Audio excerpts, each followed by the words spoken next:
everyone. We're live. We're back. Sorry, tech gremlins are tech gremlins. And Ellie's still dealing with theirs. So hopefully, if they're able to come back, that'd be great. But for now, we're just going to go ahead and start without them. But welcome to our second episode of our Defiant actual play, The Trail of the Dead. We're here vibing. I'm here vibing. It is the last show for a couple weeks because of vacations. And with that, Andrew, just y'all go around, y'all introduce yourselves and make us answer an awkward icebreaker question too if you want. Do it. Do it. Okay, fine. I'm Andrew, and I'm going to be the one running this game today. I am a writer for short fiction and for tabletop games, and I also do streams on Fridays. You can find everything I do over on Twitter at the Siege Andrew. And everybody, tell me what your superpower would be if you could have a superpower right now.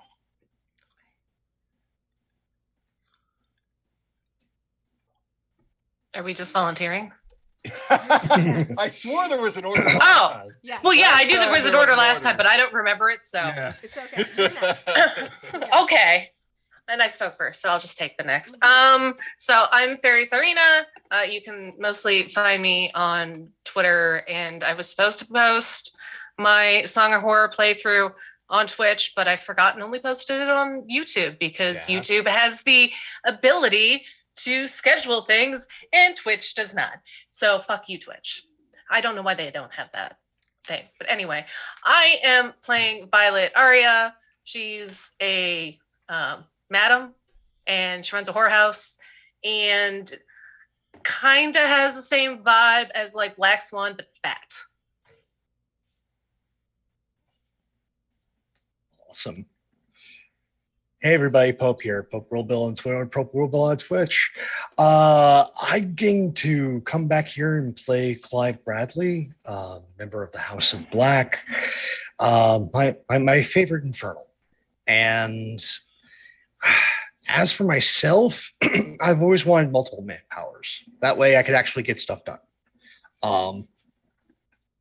Like right now, I could be like here, I could be downstairs making like a nice meal. I could be cleaning all at the same time. I don't know what else you would want in life. Though Clive would probably want something else, maybe something a little more dastardly. Telepathy? I don't know. Telepathy sounds good.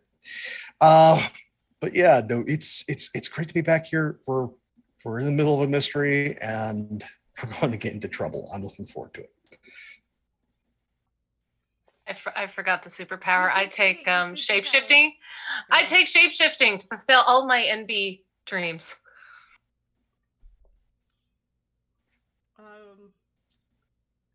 Oh my god, it's me. Hi everyone, I'm Valerie on the internet. This is my channel. Today I bring Zelik, our whose horde had been violated, and which makes the mountain rubble because he is a literal earth.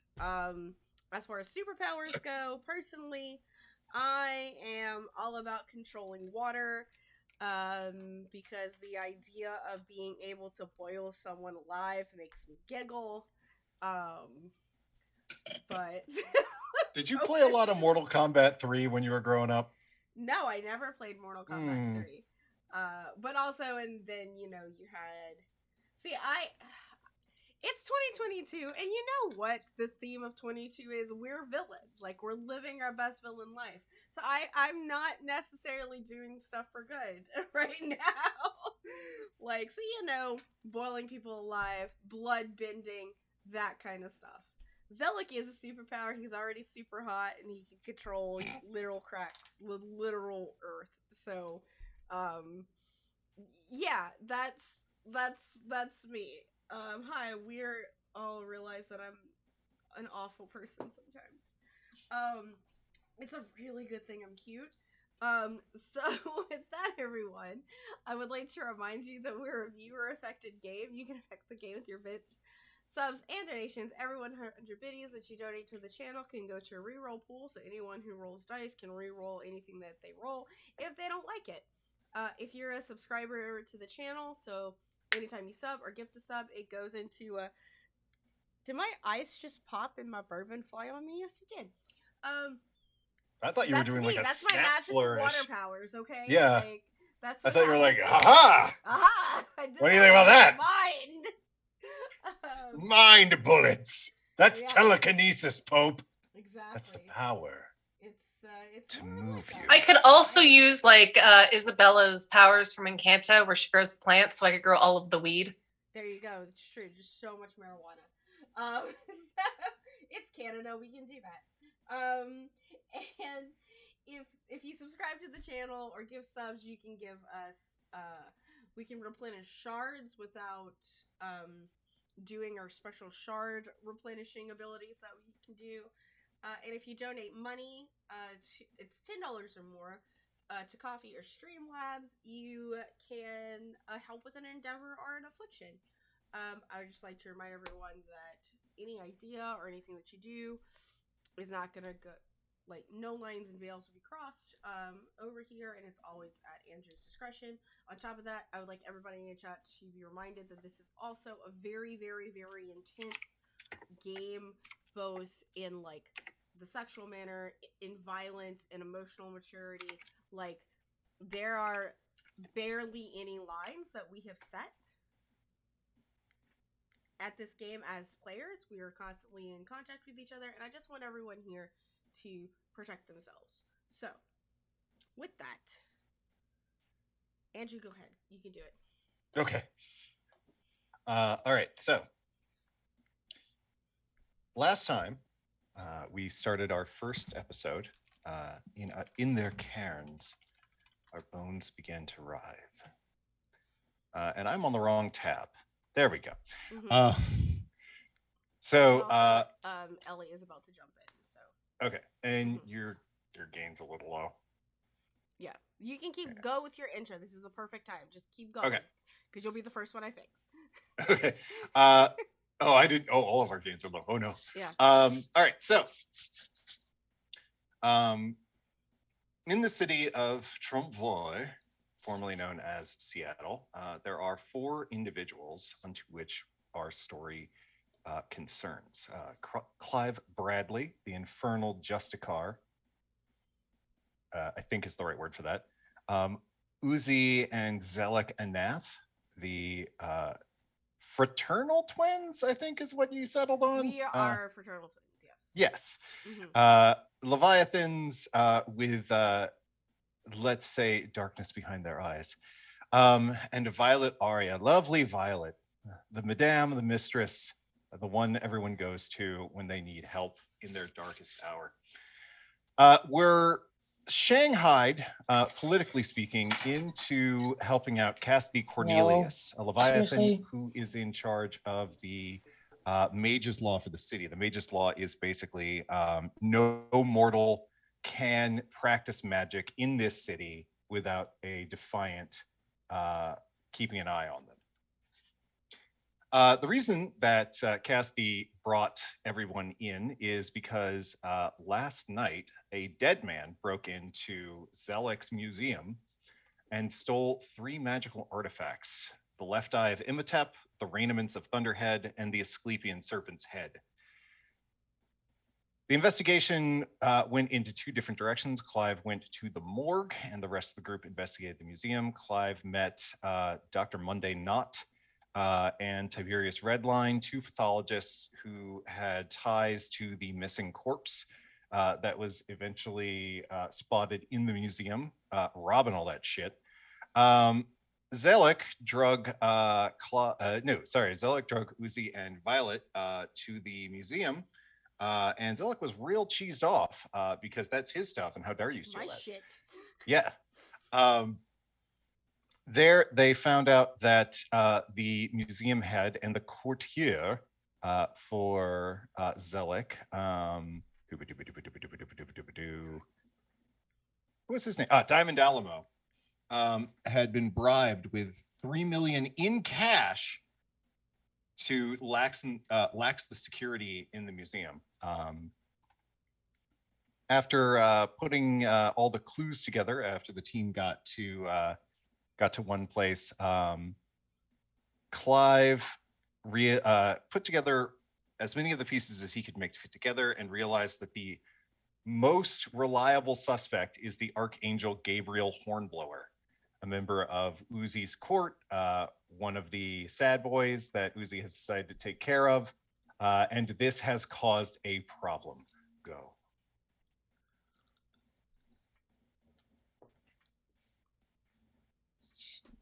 Also, you were correct, Val. This stuff's been drying for 4 hours. 4 hours! Listen, look, I can just do this, and there's nothing on my fingers. Mine's already dry, so I don't know what to tell you. Suffering. I need to put on sealant or something. Like, it's hard being an envy. It's just I mean, just put it. That's true. Like, listen, it's just hard being a goth, okay? It's just so much work, which is why we're just usually in sweatpants and baggy t-shirts and hoodies. I've been doing this shit for a month, y'all. A month. Also, finding the right kind of foundation that will actually feel nice on your skin. Sometimes it just gets too cakey, and then it's just awful. Anyway. Oh my God. That full coverage. Yo. Like, you're not allowed For patchy real. foundation. The Sunday after last week's game, I was just like completely pizza face. I was like, why is this happening? I'm 33 years old. Can you guys hear me? Done with this. Yes. Okay. Yes. You did it. And you're And perfectly in time. Yeah. Speaking in Listen. coverage, I believe the last thing that was said as Clive had his beautiful mind moment was just Gabriel. He looks straight up, and I believe Uzi was giving him a very harsh look. Yeah, you got to see something that not many people see and live. The dragon's eye.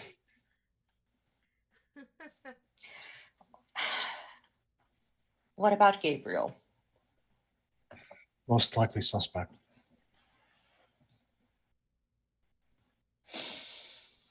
Because of Michael? We have 2 artifacts that can easily be used to bring back the dead within magical theory. Something that has to do with mystical architecture, which I haven't put together, but is most likely a concentrating foci, which means somebody is trying to, well, most likely, not just like resurrect someone, but bring some back whole cloth. There are of all of 2 suspects in the city that immediately lead to mind, and one of them most certainly is monitored. The only one who isn't is Gabriel. So, you think that Gabriel is going to risk everything he has left on a hypothetical, considering no one actually knows if Michael is dead. He's going to betray everyone who's left for him. If he isn't dead and just missing for a chance at an unknown, he's an archangel. Love makes people do stupid, desperate things. Can confirm. All sorts of horrors come from people being in love. Especially when they can't tell the difference between being in love and just being horny. No, there's a difference, and they can tell. And if anyone was desperate enough, it's Gabriel. Just take it from old memory. The people I used to entertain, most of them did things out of love. Say hypothetically you were right, and I make it known I don't think you are. Gabriel's still an archangel, regardless of the fact that they are in mourning or not. If you're wrong, and there is a chance you are wrong, what do you think will happen to the people who accuse an archangel of theft? Definitely not allowed magical acts. Just curious. Considering that we're working under the auspices of the executor, nothing. Socially? Absolutely nothing. In the back of the room, a hand tentatively raises. Mm-hmm. Glorious Basilica, Hmm. the angel security specialist that's just sort of been hanging around Violet, making doe eyes at her. Sort of just, if I could interject, why would an archangel need to use anything other than the power of an archangel to bring someone back to life? It's more than just bringing someone back to life. You don't have a body. You don't have the ephemera, the stuff, if you will, when it comes to Michael. The Lazarus space? You need oomph, which would be two of those artifacts can give you the oomph, but also we're getting into meta narrative causality here, where because of this, just gesturing wildly, and what's going on outside, you might need a bit more than just the good old magic. You need more. Also, in case, Michael is one of those unfortunates who is dead but cannot die on the outside, being able to essentially suck him out of that reality and put him back here. Yeah, you need more than just angel juice. Isn't there an entire archangel So. that's actually dedicated to, I don't know, dead things? You still have to operate within the confines of the plane that you're working on. And us deities, we're not going to let you just fuck around with our natural order. Sorry. Especially when there's an apocalypse outside. As somebody who has hypothetically been in the Gabriel standpoint of things, even if he were to bring Michael back to life, he wouldn't have the life he wanted with Michael. There's no sense of closure with that. It doesn't matter. He loves him. You do stupid, crazy, evil things for love. You can get people to murder people over love. Yeah, easy. Say he's desperate enough to do it for love. It wouldn't end the pain. Because now all he's done is created a situation where, once again, the person he's loved is not someone he can be with. I still haven't figured out entirely why the Eye of Emotep, and that might solve that problem. And we should probably figure that out before we How about we commit find- social suicide. Yeah, how It's about- not social suicide. Speak for yourself, sweetheart. I'll be fine either way. You are super duper duper quiet, Val. Okay, I was just like, am I even being heard? Let me see something real quick. Yeah, your gain is like hella low. Yeah, I don't know. I'm gonna turn up my mic and see what's up. Is that better? Yes. Yeah, it's A little better. bit. Yeah. Yeah, it was there she goes. There she goes. Yeah. There she goes. Okay. Yeah, Do you have something any- with the professional audio stuff on Zoom. Oh, Ben's here. There's a lot of moving parts, a lot of moving gears. Lots of moving parts today. Yeah. Yeah. I am looking to give you a nudge.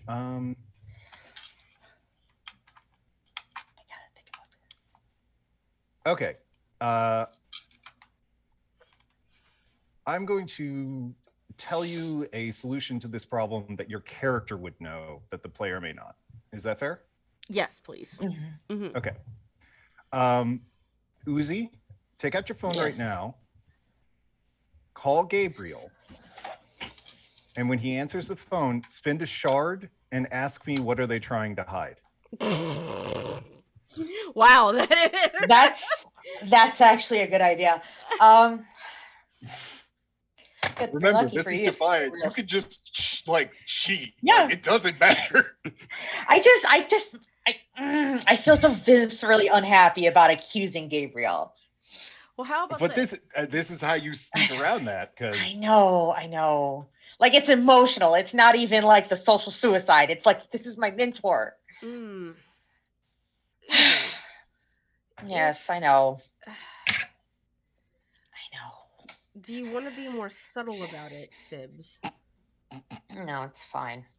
I'm going to pull out my phone, call Gabriel. it takes a minute, and eventually he picks up the phone. You can hear on the background of the call the noises of the docks. I'm out for a stroll today. I wanted to take in some fresh air. There was a incident at Zelik's place. I'm worried about our court. I'm sorry. I'm gonna... How can I help? I don't know. I guess just guidance and insight from one such as you. Okay. Tell me. All right. I'm going to spend my shard. What is he trying to hide?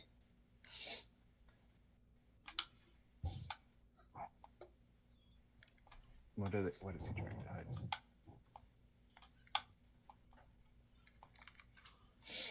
The thing he's hiding from you is the fact that the therapy isn't working. He is going to go see his therapist every week, spending 90 minutes with them and coming home and feeling no different.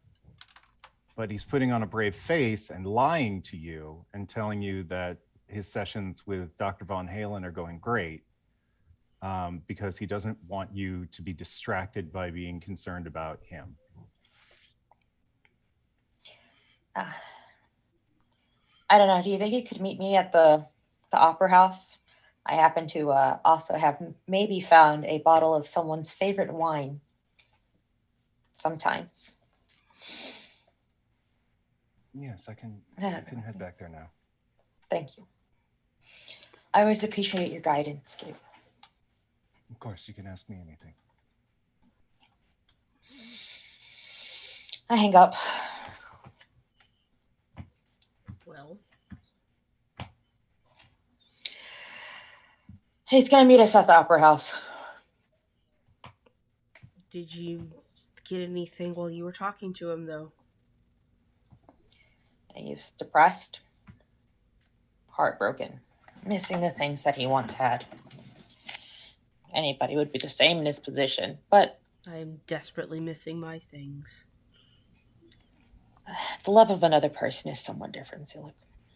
Wouldn't know. I'm aware. We're gonna meet him at the Opera House. You can gauge him, I guess. It's one of the last things he truly cares about. What's left of his original court. So Is he just expecting you, though? If you bring a whole group, it might throw him off. I always expect Zelik. That's the beautiful thing If you about don't being want twins. me, I can send Saya. No one ever fucking sees her. Yeah, I can choose not to be seen. I was gonna say, maybe Oh, and I can turn into a swan, so. a swan in the Opera House. Yeah. The most innocuous of animals. I mean, I don't Okay, want some first of water all, features. Who's gonna fuck with the swan? Yeah, good I'm question. not gonna fuck with a swan. I need you to not ask any questions. He like pulls Instant out a +3 pot to just swan-sized maul collar people. and like leash. I have lots of water features. We'll say we're trying to find it a new home. Shall we? I think my sibling is trying to leash you, Violet, as a swan. I That's mean, okay. Normally, people pay for that, don't they? I mean, you're already giving me something for giving you information. Yeah, that's from me. I just want to see you negotiate with them, but you know what? It's fine. It's fine. Hey, Zelik's I'm gonna gonna- I pull have out to their run phone. everything all of the time. Let me be a leashed up swan just Hey, once. fair. Come on. Absolutely Hey, fair. Andrew, Zelik's gonna pull out their phone and just transfer like 10 grand over to Violet's digital account. Don't ask any questions how they know it. There. Some Defiant bucks. Shall we? Bucks. There you go. We had a fairly in-depth conversation about the average liquidity of your highborn Defiant. We have so much. We are the 1% in this city. Yeah, Like, yeah, it's a I surprisingly actually low work. cash on hand. like honestly, most of us just went and like it's Seattle. We just went and like transferred Bezos's access to us. Like I don't. Like, I at least have a job, like legitimately run a business.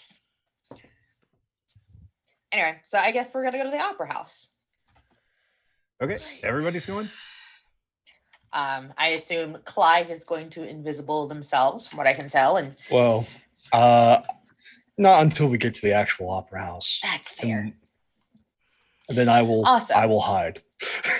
If you some of you are planning to hide, I would like to remind you there's a side entrance that has a pad key code number of 1996.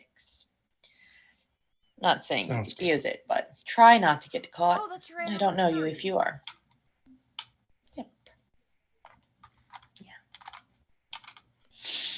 All right, so is it the whole party? Yeah. Sorry, I'm pulling up my sweet picture of Opera House. I'm so excited. Let's go. The ride over to the opera house is a good establishing pan of the city. It shows the sort of dichotomy between what was previously here and what was generated when the Seraphim sprang to life. Everything that was created with the Seraphim to patch the holes that had been put in the city by the apocalypse is all this sparkling white, silver, and gold veined marble. It's aesthetically pleasing, but very, very much an angel made this. Your drive takes you over the river and past the kind of outlet into the bay. You can see all these ships bobbing on the water. And as you pull up to this humongous glass-fronted mall and go around to a special parking lot that's sort of hidden on the first floor, you see this opulent wooden-sided opera house with huge sweeping columns and massive stained glass windows. It's almost a cathedral. And there are lowborns and mortals that are sort of milling here and there. Not so much towards the opera house. There's just maintenance crews around here, but over towards the mall, it's hopping.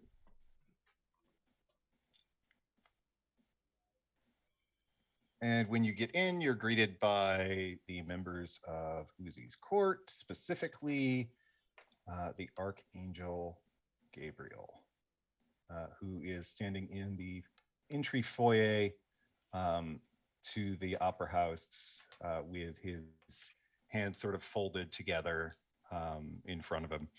So Gabriel is a familiar sight to all of the player characters. He and Michael were sort of movers and shakers back in the day. But ever since Michael disappeared during the second excursion into the apocalypse, he's not what you remember. Clive and Violet, and to a lesser extent Zelek, the last time you saw Gabriel standing at the launching point for the second expedition, he was 7 feet tall, draped in whites and golds, frankly bleeding opulence and confidence. Now he's this pale, slightly stooped, sunken figure that looks millennia older, which for an angel means he's got some, crow's feet right about here and a couple of frown lines. His hair is a little dry and lanky. His halo is completely evaporated, and his eyes just have this very dull gray look to them. I gave him a half hug, Gabriel. And I pull out the bottle of vintage, like, communion wine. We're talking like came when the Vatican was built. It's not about the flavor, it's about the ceremony. It's about the sacrament. This thing has been blessed. That is true. This is the blood of Jesus. Bless the shit. I thought you were present. You look tired. He kind of bows his head and takes the bottle and does the animation to put it in his inventory. So,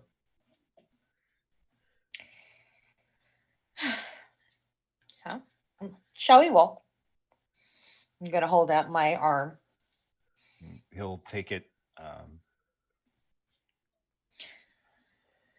Have you heard anything? Any people interested in visiting who shouldn't be here? I'm going to walk with my little swan. I'm just kind of vibing in the back, like just being the disgruntled brother. Like, yeah, you're the teenager. We know. I am Honk, honk. not. I'm a goddamn fucking adult. I am not a teenager. Please stop treating me like a child.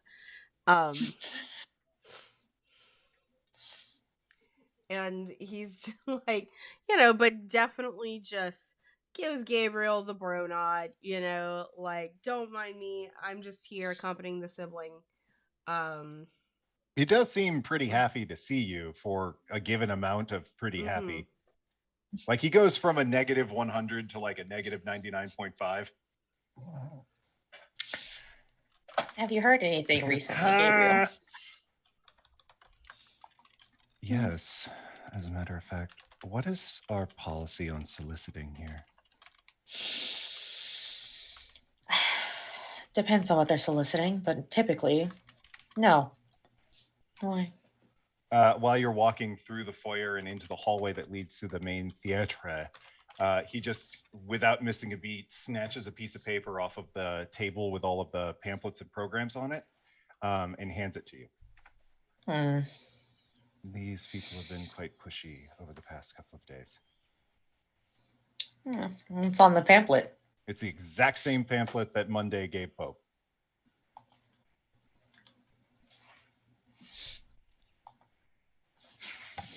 I've heard of these people. That's very interesting because I hadn't. Really? They're pretty popular among the mortals.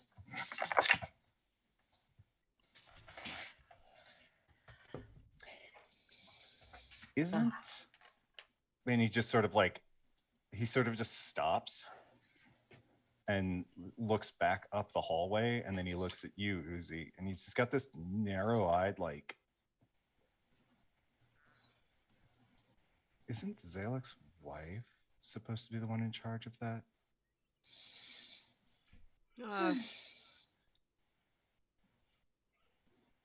Just kind of see Zelek, like, he's got his, how, like, some dudes, when they cross their arms, they, like, put it in their armpits? Like, and he's just kind of, like, gives a shrug, like, because when he thinks about it, like, the last time that he talked to Anise was probably 2 months ago.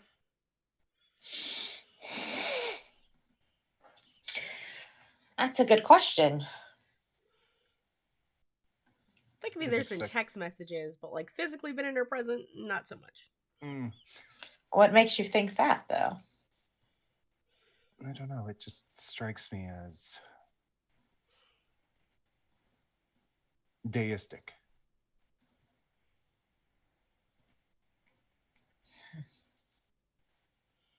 I'm going to take a closer look at this pamphlet. Okay.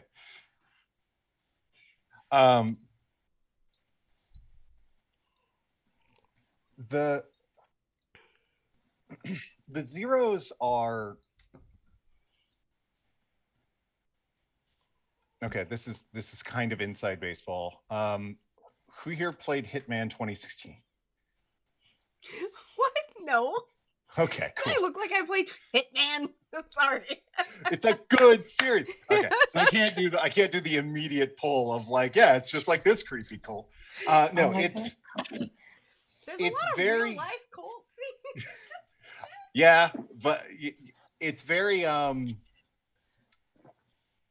crystals and togas and meditation and tea cleansing. Oh, it's literally the Nexium cult. No, it's Sure. Gwyneth Paltrow. It's Goop. Yeah, my chakras are all fucked up. I gotta get that goop enema. Oh, delightful. It seems like they Lines them right mixed. back up. There you go, Pope. I think I'm gonna throw up. But yeah, no, it just strikes you as SoCal in the late 80s, sun-drenched. Oh, if we do sun worship with our buttholes every morning, our shurapipis will be recharged and our chakras will become aligned. A fun bastardization of several mythological and spiritual cultures from beyond the ages. And something the mortals have definitely never done before. Yes, but why do it here? Why do it now? Desperation. Same reason they always do it.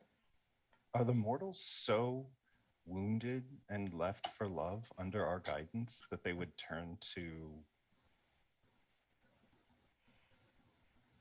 this, inventing their own gods? It just seems, it just Michael, raises too many questions. if you invented your own god, and by doing so you could get Michael back, would you? Would you try to believe that?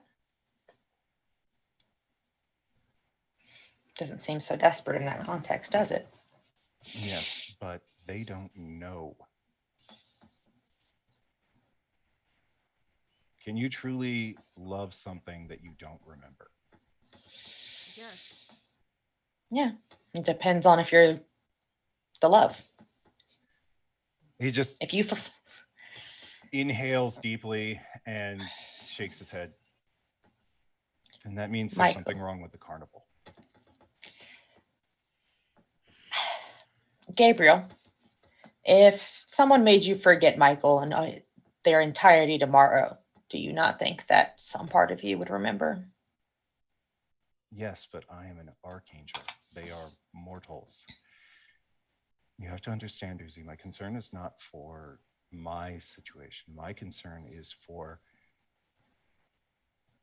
if the narrative that the carnival is generating is breaking down subtly, gently, so that the mortals are beginning to feel the pain of what they've lost.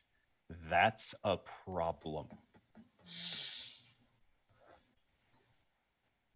You're not wrong. They should be deliriously happy, or at least deliriously comfortable. That was the whole point of what the Deva did. If we had one lying around right now, I'm sure they'd back me up on this. But unfortunately, no Deva is to be seen. Just this suspiciously smug-looking swan sitting. Do you next to like them? Honk honk. They are quite expensive this at swan auction. that whenever the camera pans down to it, it just looks more smug. Now it's got a tea, like a teacup with its little pinky Isn't out. it It's lovely? crazy. And it has Yeah. teeth. Yeah, it's wild. You should consider getting a pet, Gabriel. I've heard they've helped with sorrows. Okay. Do I really look like a dog kind of person to you? I was thinking more of a bird.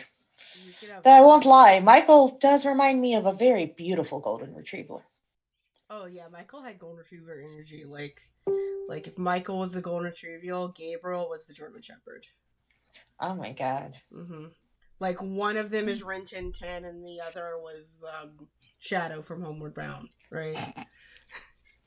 So which one of them was going to be the littlest hobo then? No, Airbud. No, Michael was Airbud. Clearly, like... There's no rule that says an archangel can't play on our team. And Gabriel. No law in here says a dog Yeah. can't shoot people. You should probably you could get a German Shepherd. You know what, Gabriel? You know Yeah. what I think actually would fit you perfectly as a pet? A turtle. Oh no. They are long-lived. They're incredibly long-lived. They're a lot higher maintenance than you think they are because they're disgusting. But Like that filtration system has got to be insane. However, you could hand feed them shrimp. They can cuddle. They have really strange looking dicks for some reason. I don't know. Like it's the Zalek. weirdest dick I've ever seen. Zalek, Yeah. Hey, with all due respect, sir, the only weird looking dick that I'm interested in is my husband's. I mean, true. I didn't say you had to do anything with it. It's just sometimes animals have weird I penises. just don't want to hear about it. It's bizarre. It's Hey. so, that's the point that I'm Hey. getting out. You're a bizarre man.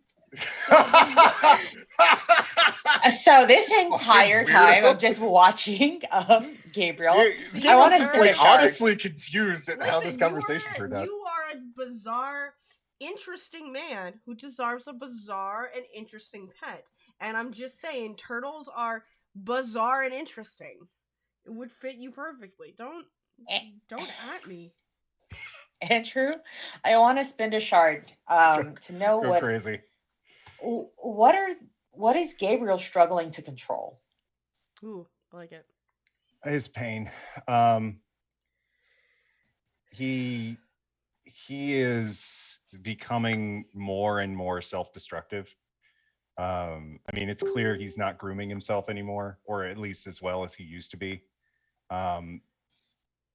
He's not quite at the I'm just going to take Victory the Seventh Trumpet and walk into the HSD and find my husband, but that is on the timeline.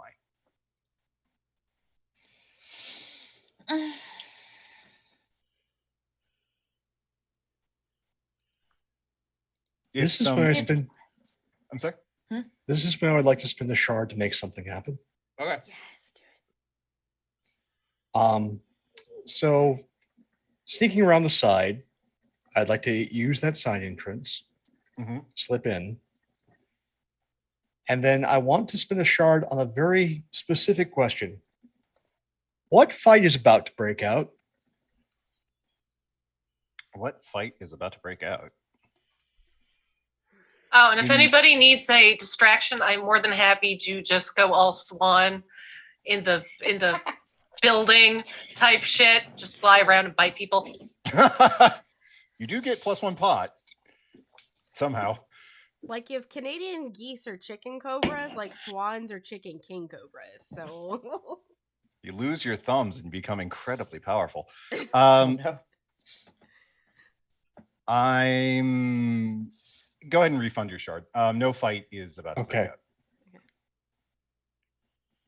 Like, I appreciate the question, but no. When you come in to the back, you're in sort of a. I hesitate to use the term backstage area because I'm certain there's like a proper opera term for this, but this is where like all the props and the costumes and all that are being stored. And while this place isn't technically off limits to anybody, it's not exactly wrong to be here. It is weird that you see this sort of he looks grungy, but that like very sexy kind of grungy, you know, like where it's like, I don't care that my hair looks this messed up. I spent 5 hours making it look like that. You know, that sort of grunge where you're just like, oh man, this guy's probably oily, but in like a weirdly erotic way.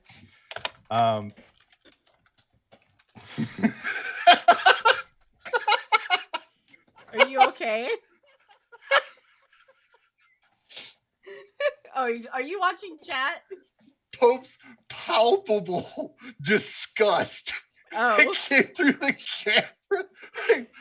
Someone clip that dirty ass look he just gave me, because that was raw. And also, of course, while we're in a moment of laughter, thank you, Other Doc, so much for that Party of 4 raid. Appreciate you. Anyway, yes, he's wearing a leather jacket with the raised studded pauldrons, no shirt, and a pair of blue jeans that have been artfully oil stained and run over with a car. And he's trying on a wig in front of one of the mirrors. Okay. I'm just going to quietly, like, this is a theater. There are plenty of places to hide. Just blend into the shadows, continue observing, but also He's just standing next to a line of mannequins, like, No, you just put on a half mask and a cape, and bam. like, yeah. No, I'm supposed to be here. Who the hell are you? No. If this is the backstage of a theater, and I came through the side entrance, and we're looking at like a bunch of like costume storage, prop storage, having worked in many of these, the prop storage is also where the copier is kept. This is a fact. And wherever there's copiers, there's an overabundance of copy paper. Because theaters buy yearly. Mm-hmm. So I'll just stand behind the wall of copy paper. I'm not gonna lie, I was expecting you to do like the Raptors creeping with the rappels on top of the ceiling, but this is much better. No. Like, as supernatural as Clive may be human is definitely part of the House Black tagline. And what's more human than being in a prop room, hiding behind a wall of copy paper? That's as mundane as it gets, folks. This figure, the name of which I had, and then I scrolled away from. There we go.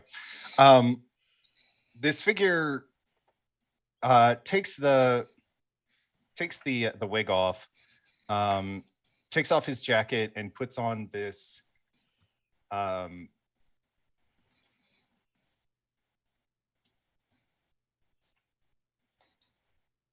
really ornate velvet overcoat that gets used during the productions of the Ring cycle. So it's like high end, embroidered and all that. And he kind of looks at himself, and then his hellish scars come forth, and he sort of looks at, takes that off, puts the jacket back on, and is just sort of like looking around for something else to wear. Okay, in that moment, two things. We are going to try for two things. I will spin shards like they are water at this point. So first thing, what here goes against the rules? Let me read the rules. The Rurus, as we used to call them back when we watched a lot of Kill la Kill. I don't have the handbook open. This sucks. Why don't I have the handbook open? You might need the handbook. Why don't I have it? Oh my god! No, I had it on a different. Yeah, I had it on a different tab. I should have memorized the handbook. Are you kidding? I know, like the whole 600 pages. Oh, you're talking about your handbook. My handbook. Yeah, it's only 8 pages. Not the Defiant handbook.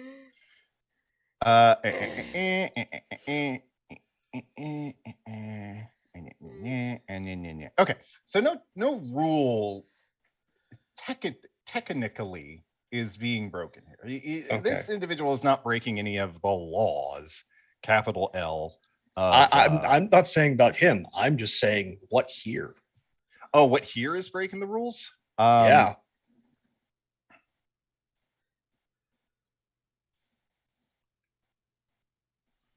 What in this building is a no-no?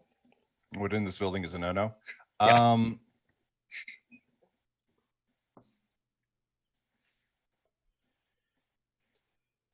Right now, in this building,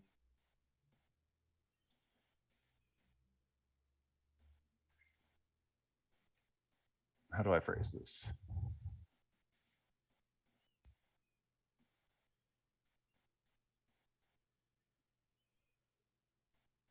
Right now, in this building, someone is planning to end the life of the Defiant. Okay. So 5 alarms just went off. I just want to say that swans are very gamey. Good to know. I love game meat. Okay. And I think you were indicating that you wanted to spend another one of them shards. Yeah. You're going to be passing out your true name like the county bicycle. I've technically only spent 3 so far. But yeah, we're going fast. And then the next one is what here is not what it seems.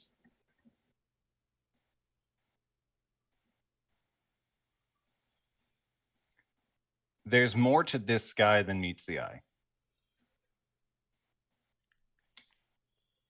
Then I have 1 more shard to spend. You have like 7 more shards to spend, guy. Yeah, well, I have 1 more in this scene. Oh, okay. Who here poses the biggest threat? This guy. Wait, no, hang on. Gabriel. No, this guy. No, Gabriel. No, this guy. No, Gabriel.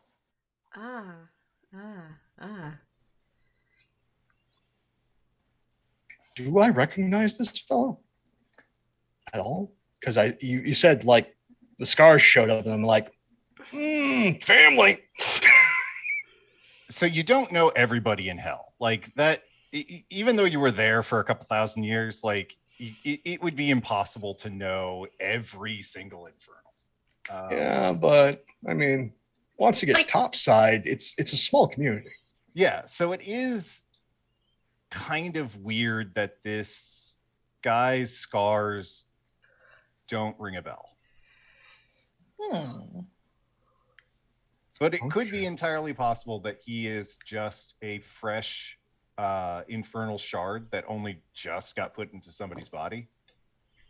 Because like it's not out of the realm of possibility. You just haven't seen this particular set of scars before.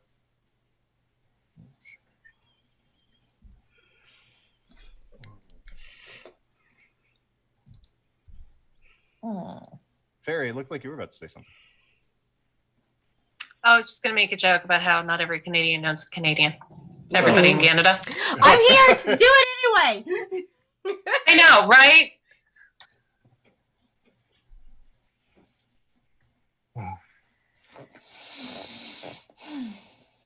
So, do I do the dumb thing? Do it. I think we do the dumb thing. Do it. You may be Yeah, rewarded. No, we're doing the dumb thing because I just looked at one of my abilities. I can still do something stupid and survive. Okay. There you go. So, walking out from behind my paper wall, just go, good evening. He awkwardly drops the bottle of perfume that he was looking at, and he just whips around and looks you up and down, and he's just sort of got this wide-eyed startled look. Yeah, Haven't seen you around. I don't get around a lot. Well, considering that you're part of the family, I know most of us who are on topside. Oh.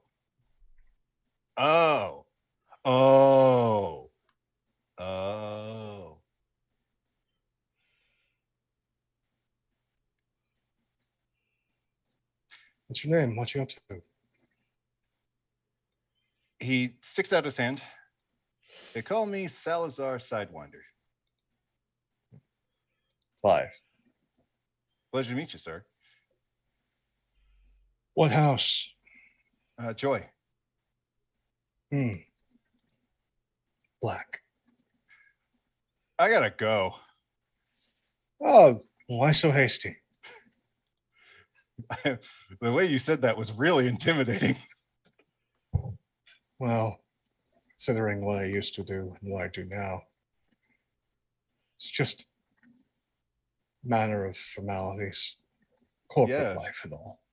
Sure. Anyway, what are you doing here? Isn't this Angel House? Oh yes, quite angelic and has associations with Leviathans, but here dealing with a bit of a mystery. Oh, no shit. Uh, uh, is it about the situation? And he sort of like vaguely gestures towards uh not really anything in particular, but it's clear that he's sort of indicating the Gabriel situation. Might have something to do with that, but I'm not entirely certain. Wow, that sucks. But Salazar, Yes. do you have any relations with Gabriel? No, I'll be honest. I only just got out of the Coalesce building for the first time, maybe 3 weeks ago.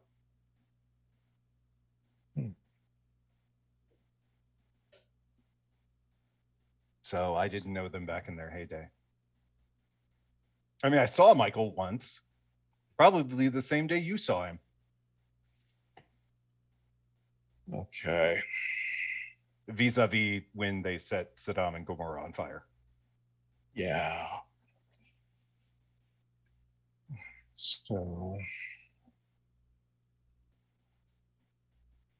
you're a new arrival.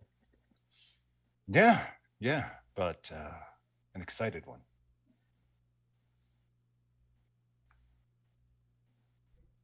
Since you're a new arrival, you're with House Joy. Just so I can get a better idea with, corporate, how hierarchy is working and where you fit in. Who's your current caseworker, handler? That's a good question. Let me go to the list of random NPCs. I didn't expect you to ask, he says, frantically looking at his notes.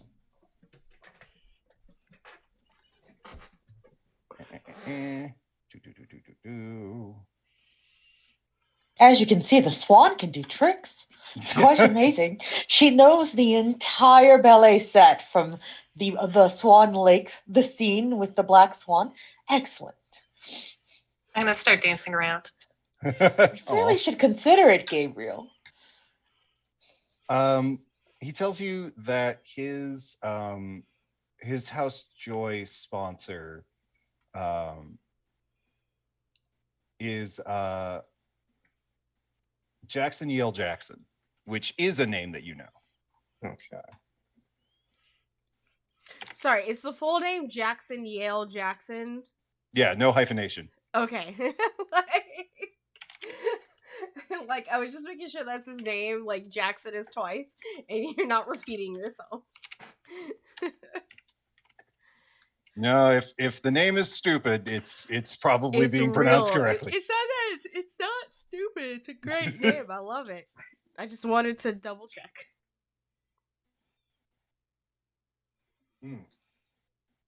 So yeah, he does tell you that he's under the tutelage of Jackson Yale Jackson.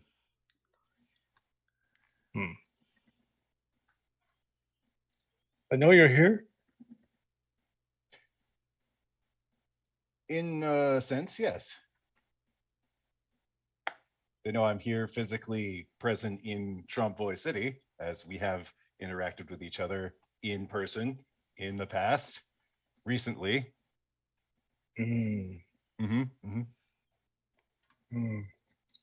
Gabriel know you're here?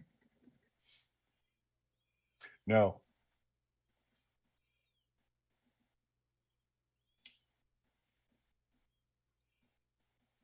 Salazar, I'm going to ask you a very strange question. Okay. Is it, can I spend a shard? No. Okay. Because the answer to that question is yes. No. Salazar. Uh-huh. You wouldn't happen to have a very particular vice that comes with, stealing artifacts, would you? No, but I do have a very particular vice about getting annoyed when Jackson decides that he knows what's best for me, even though he's older and more experienced and more powerful than I am, and trying to boss me around. So I run away from him and go hide in the back of an opera house so he doesn't find me. That's what I have a fixation on. Ah.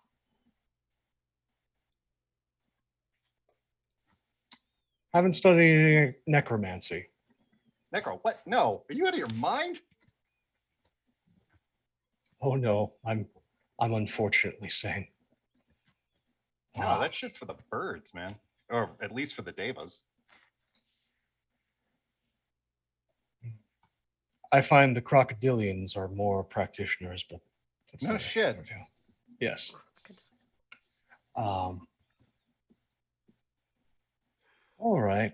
Just probably, as much as you may have issues with Jackson, given how this evening's going, I'd probably head back quickly.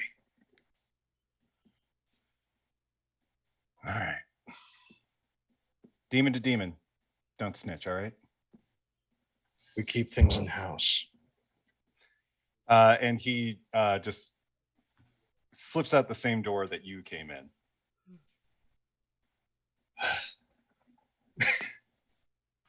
So back with the rest of the group, Gabriel is just sort of like applauding Violet, and he sort of graciously bows his head. Says,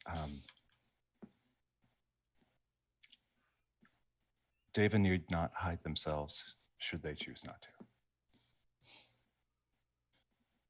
David. Honk honk. It's a kink.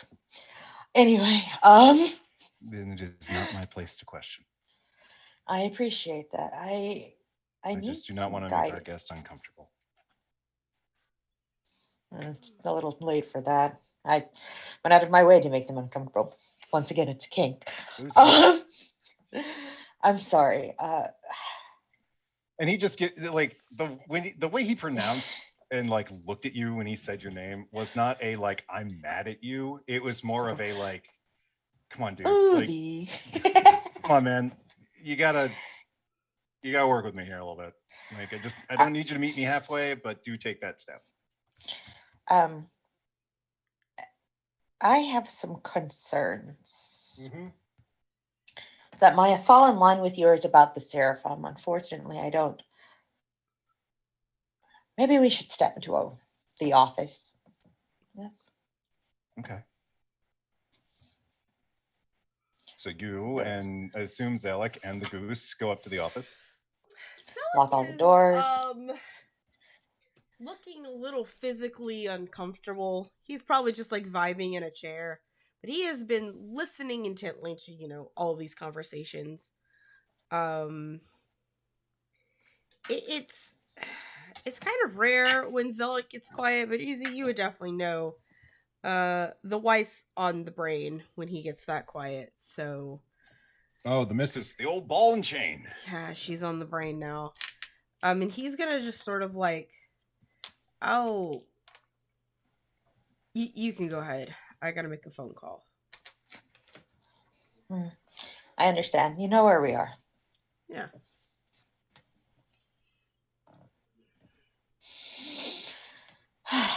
Marriage. Truly the most beautiful of unions between two people. Or 3 or 4. I don't pretend to understand, but I do support it.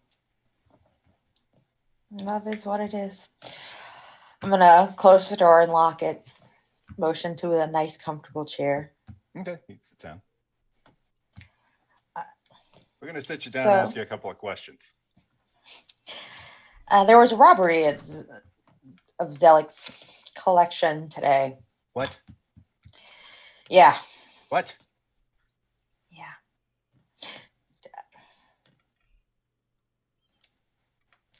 What? You know how I can imagine. You know how that makes me feel. He stands up. So, yeah, I'm a little worried about the opera house. That would be why. Someone brave enough to rob a dragon. Well, Uzi, you need fear not. And he shows you the hand with the muted Tyranno crying of lot 49 horn symbol.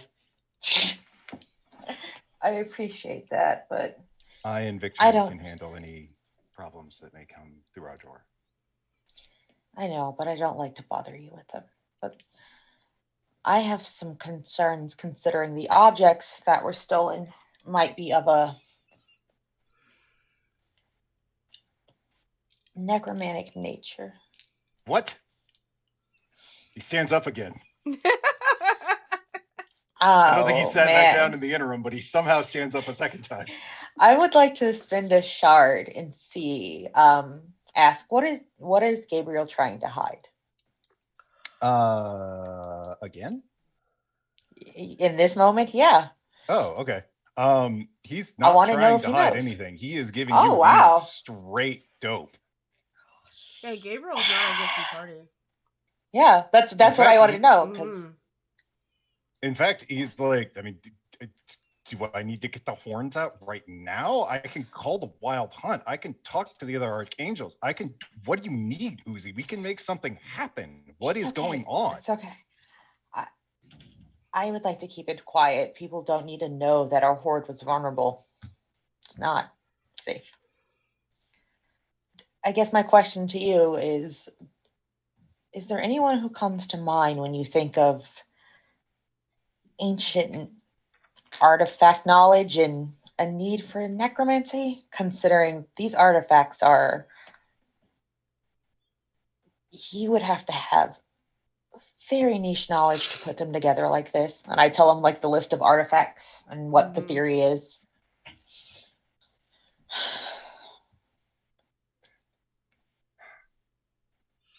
It's mortal shit. It has to be. No, think about it. Imhotep's left eye unlocks the secret mathematics. We don't need those. We have mastery of metaphysics. So why would we need to use a bastardized, watered-down version of Enochian mathematics to make any of this work? Deva certainly don't need it. In fact, the Deva could probably just raise corpses on their own. The Infernals don't need it. The Infernals have pacts for that.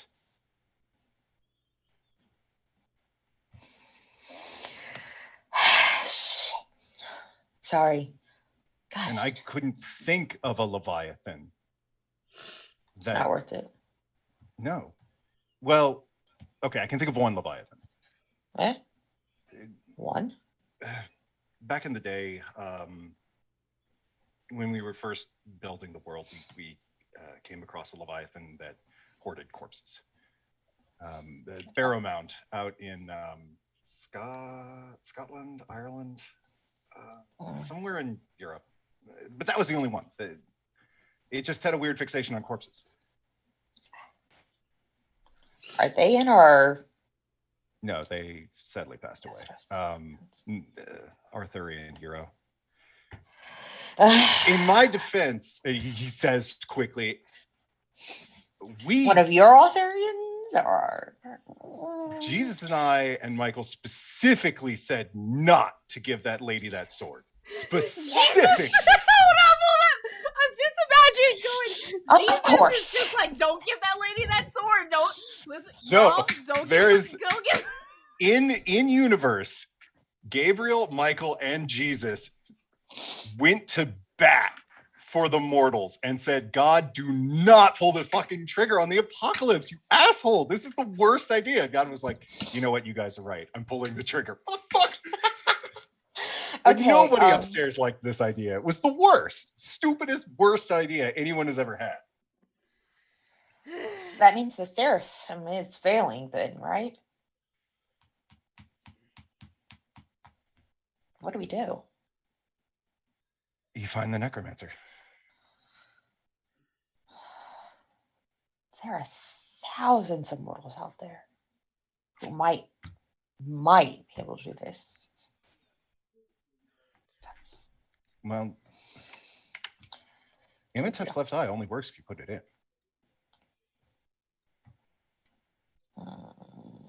The Asclepian Serpent and the Raiment of Vestment, you can put those on and take them off. It doesn't matter. But the eye, you have to actually take your eye out and put the eye in. Otherwise, it doesn't work. That was the whole reason Imhotep made it. So your suspect is somebody with a fucked up eye. yeah, that narrows it down. Should we bring this up to the who's? If you want me to go call Granny Ghost, I can call Granny Ghost. She owes me a boon. But that's really bringing a cannon to open a jar of bolognese. No, I meant the seraphim failing problem. Okay, Ellie, what I'm going to tell you to do is talk to me tomorrow, and we will start an endeavor to look into that. Good. Okay. All right, so Uzi is to investigate why is the seraphim failing. do they have to have magic, the mortal? I mean, to use any of these things inherently? No, every mortal does inherently have magic. Yes, that was how they were designed. Otherwise, the spirit wouldn't anchor itself properly to the body. Yeah. Okay, read me the list again. Eye, Uh-huh. vestment, Uh-huh. robes. Oh, the Panacea. Pensia. No, the mortal wouldn't have to innately. The mortal would not have to have done much magical study, because the power for the spell could come from the lightning strike. So it sounds like you might have a Frankenstein. Oh God. Which means you're looking for somebody who has experience with the dead and their malleability. Oh dear. All right. The problem with Frankensteiners is that there is an intricate and intrinsic wholeness of the human body. Its sum is its parts, right? Mm-hmm. So when you do a Frankensteiner and you cobble together the parts, that intrinsic singularity is broken. So the bodies are not something that naturally anchors a soul. It wouldn't be proper. It wouldn't be right. That's why the Frankensteiners always have a broken product. You'd have to have some sort of mechanical or theological external anchor, or something built into. It is a simulacrum, but it will not move until that energy is provided. I don't know anybody of that nature. However, I do know someone who tends to know everyone. Isn't that right, Violet, darling? I'm just gonna stop honking and talk, because I'm assuming I can talk in my goose form. Yeah. And be like, yes, I can probably find out who has these stuffs. Would you be so kind? I can do. Thank you, Madam Aria. I wasn't certain. My apologies, but it is always a pleasure to see you. I have not quite built up the courage to come visit your holding, and for that I do apologize. I understand that you're not a woman to be ignored, and I'm not doing it out of spite for you. Take your time. I understand. Grieving a loved one can take quite a while. Frankensteiners are insular by nature. By nature, they don't like to be found. They don't like to be out. You'd have to have stumbled across him in his lair.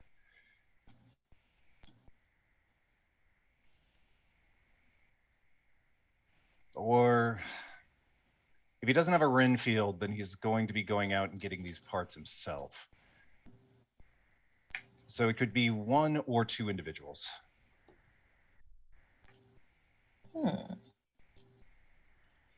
But if it's a Renfield, then they'll be in a power play. So that's pretty easy to find.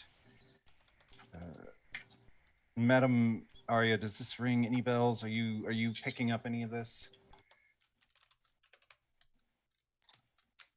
We're looking for someone finding bodies, right? Yes, someone insular, someone who doesn't want to be found, but someone who isn't afraid to flaunt themselves if you come looking. Pope, just walk in whenever you want, man. I think he's just like creepily standing right at the door and just listening through the doorway. I probably saw you come in because I'm not in the office. I'm still like in the theater. Yeah, no, Like, just like calmly, like doesn't even acknowledge Zelik. Just walks past. it's fine. Zelik's on the phone. Like, Yeah, like sees Zelik. There's like a bro nod. and All right. yeah, just goes past him. Yeah. Clive, do you know who I'm describing? No, not offhand. A All Mark right. guy, maybe? Well, doesn't want to be found, but like, yo, if you do, Clive, you have a memory as you're thinking like, okay, all your suspects. Who did you see? Yeah. You saw Tiberius. You saw Dr. Monday Knot. You saw yeah. What was the first thing Monday was doing when you walked in that door?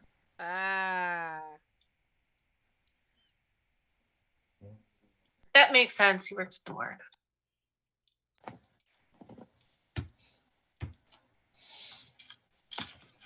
I could probably get some information on him from one of my girls or boys. That's what I was thinking. Or theys. Because he's got to have somebody he wants attention from.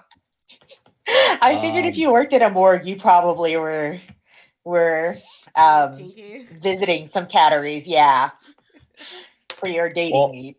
It just depends. Some folks can use that for pull. It's a creepy world out there. Yeah, maybe for the goth girls, but for your regular ladies, I don't know if the morgue's gonna titillate them. Don't fucking ask Oh, me like a culty that. guy Jesus in a morgue Christ. too. Like they're not even cool. They're in a cult, like a Gwyneth Paltrow cult.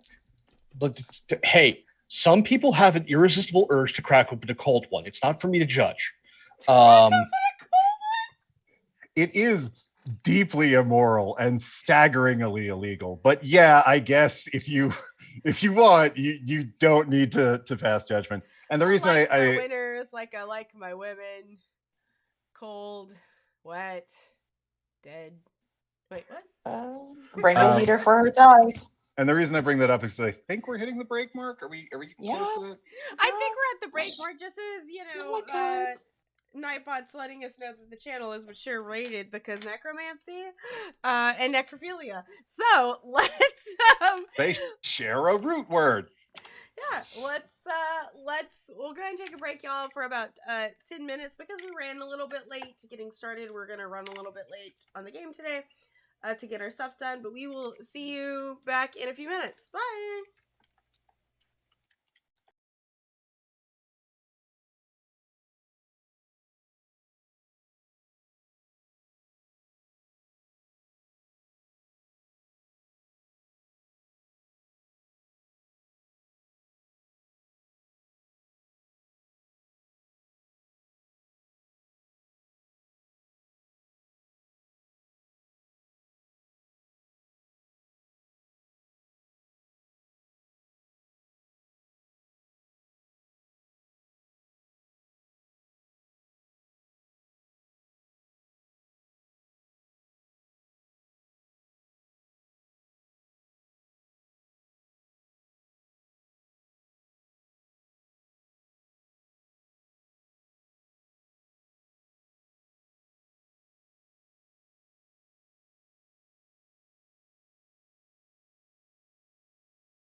And hello, we are back for the second half of episode 2 of the Trail of the Dead.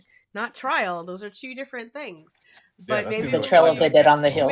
Listen, but maybe we'll do one of these things like whenever. Okay, listen. Maybe we'll do one of these things like at the what's the video game conference? E3.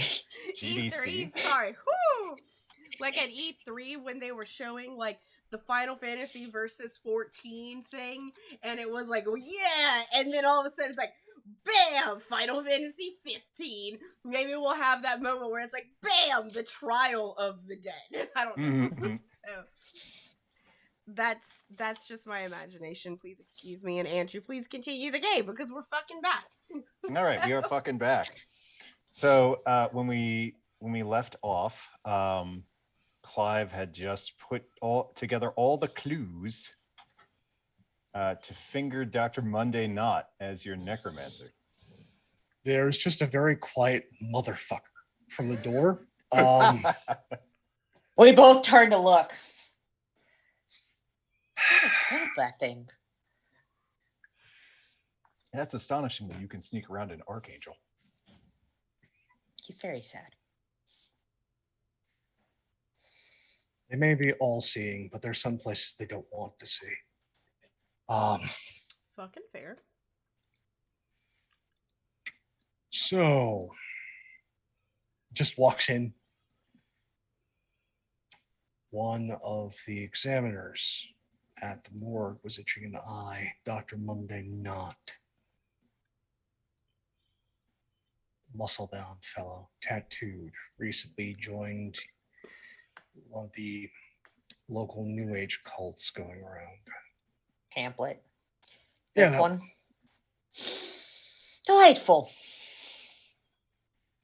Though I'm now suspecting might be deeper within the cult. Who knows? Though he was, if they're supposedly straight edge, smelling of alcohol. So might just be tangential. Or he might have been drinking to use anesthetic. Well, as an anesthetic for, replacing their fucking eye. If it's the best you've got.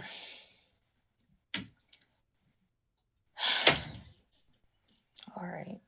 Comes up from behind, like he, yeah. Think it's time we pay a visit to the morgue. Though He's he might be probably on more already. suspicious. Yes. I would have no doubt. Gabriel, I know this is a lot to ask, but would you mind staying in one of the rooms?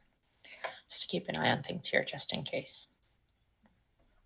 But if you're going to go chase after a Frankenstein, just be careful. Their layers are where they're going to be most powerful. What choice do we have?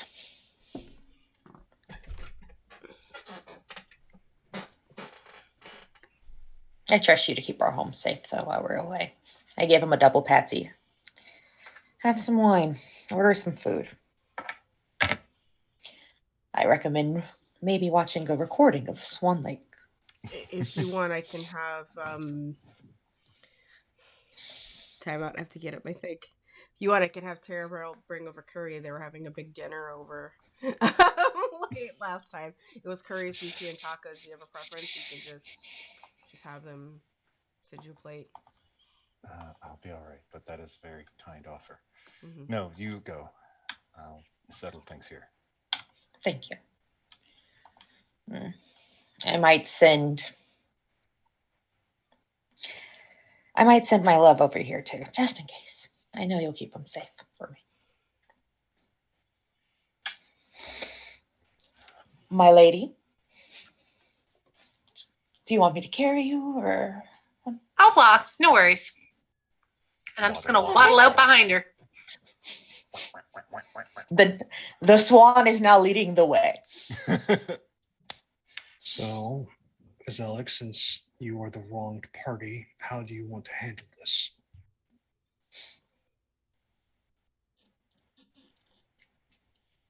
sorry, you talking to me? I disassociated there for a second. What did you say? Yeah. Mhm. Zelik, you're the wrong party. How do you want to handle this? Well, as worried I am about my fucking stuff,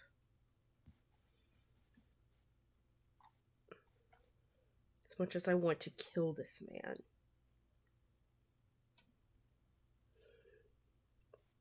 the thing that houses my stuff is most important to me. The carnival.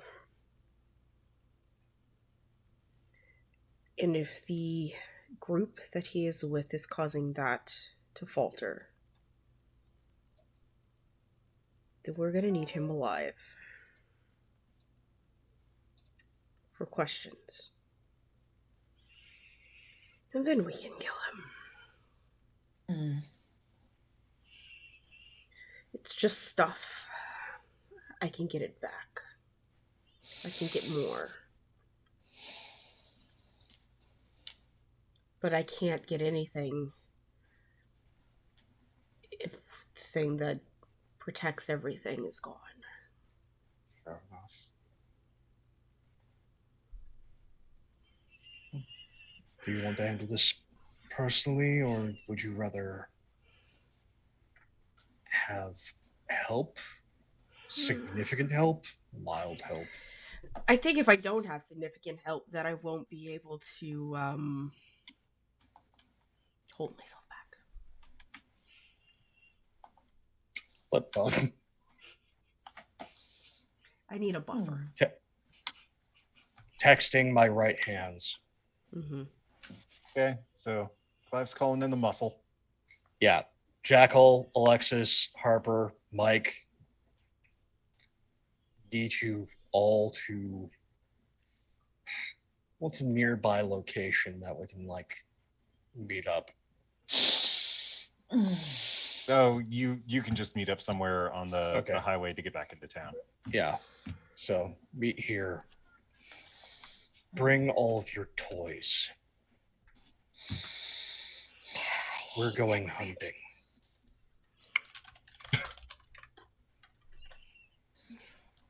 Maybe I can just watch from outside of the building. It's probably a good idea. All right, how are you approaching this? I am going to also get my 2 Deva friends in my court. I'm going to call them up. The brother and sister, Zane and I think it's Sarah. Okay. Because they're wolves and I could use a strong nose for tracking. Mm-hmm. Anybody else bringing up any of their court? No.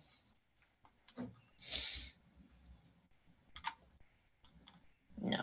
I think my court is going to stay with Gabriel. How about you, Fairy? You just look at my allies and holdings here. I think I might just bring Phantasma with me. But Okay. that's it. My sweet silent guardian. Bring the cat. Bring the cat with you. My cat has wandered off. She's lost interest in my dice now. Oh, okay. Because you're not trying to take it away from Yeah, Yeah. it's no fun if I'm not trying to take it away. her. Well, the little baby. Okay. Before you head out, Violet, you said you wanted to. The Trevin. Yes. I was Go like, put your pizza in. I can All wait. right. Well, Hold on. here's the brilliant thing about living in a studio apartment is my kitchen is literally just out of frame. That's true. That is true. So I think you wanted to make a roll to see if you knew anything about Doc. Yes. Yeah, I can do Use that. The squad.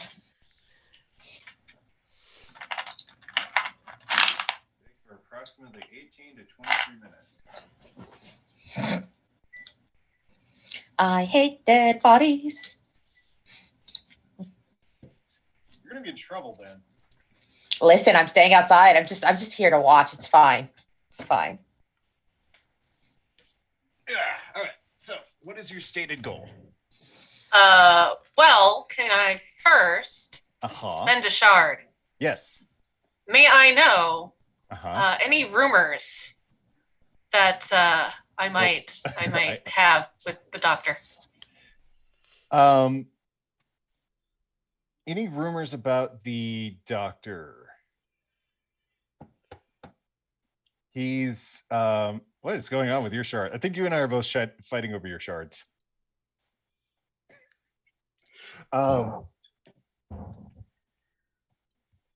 He's not unknown to the girls of the Kittery.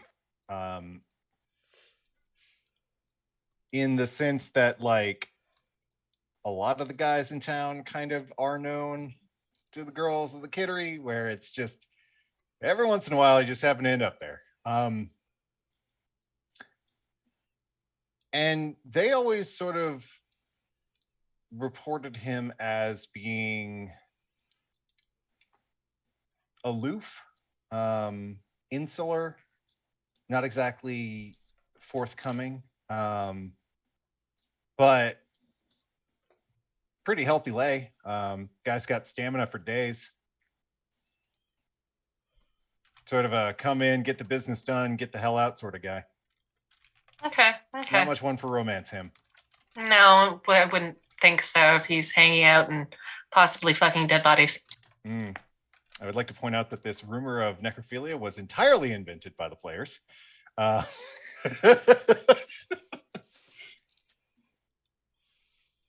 It's Okay, canon. just- I don't. It's criticizing his taste in beer. All right, so Or seasons. what is your plan? Are you just gonna go down to the morgue and start busting heads until you find something out, or where are we doing here? I want to use my wolfies to track the good doctor. So, like, and maybe single him out so that we could capture him. Okay, go ahead and let's start building a pool. Okay. Your stated goal is to find the doctor. Yes. Imagine they just come and they're just already just like big David dire wolves. Like,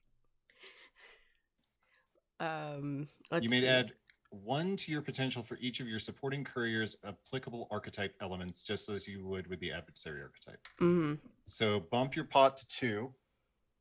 Okay. Do I get a court trait to add to this since they're being involved? Yes. Okay. My court trait is efficient. All right. So we'll bump it up to 3d8. My personal traits. Whoa. Yeah. 3-8. Sorry. Okay.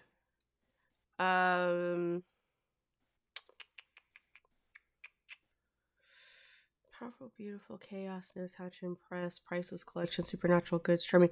Honestly, I don't actually see my personal traits coming to value here. Personal goods.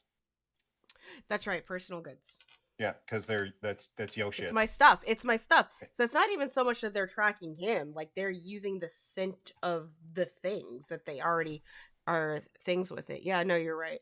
All right, cool. So I'm at a D10 and 2d8, right? Yep. Okay. 5s are better.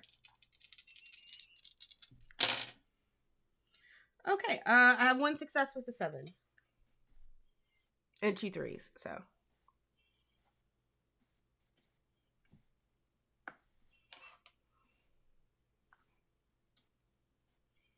I'm gonna have you make a storyline choice. Okay.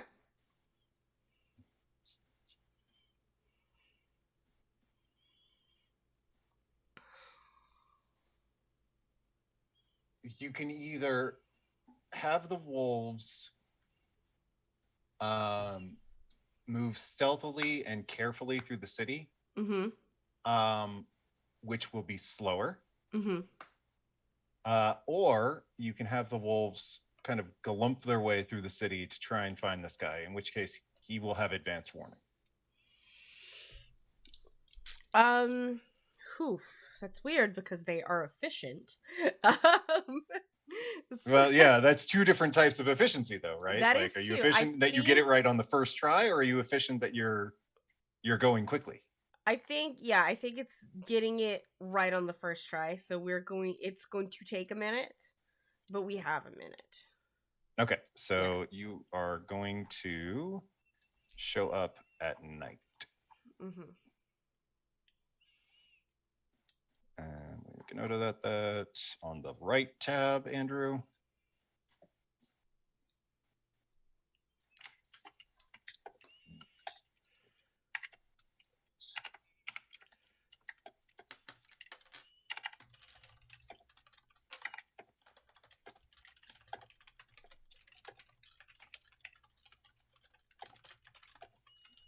Okay. We scene transition to an establishing shot of a yes. An establishing shot of one of the houses in Logeboro that has a thing that's more important than what I'm about to say. Yeah. Tyler, thank you so much, Devil's Luck Gaming, for that rate of 29 people. That is so exciting. Because there are 29 of you, I want y'all all to just realize that this game is really intense and violent and sexual, and there's a lot of stuff that's gonna happen and will happen, and please take care of yourselves while you are here. But thank you so much all for coming. We really appreciate you. Please, Andrew, now continue. All right. You came just in time for the boss fight. Yeah. So the establishing shot of Logeboro is this like tall crane shot that shows a bunch of sort of not specifically identical houses, but very, very, very similar houses. And the camera sort of hovers for a minute until the car comes into frame.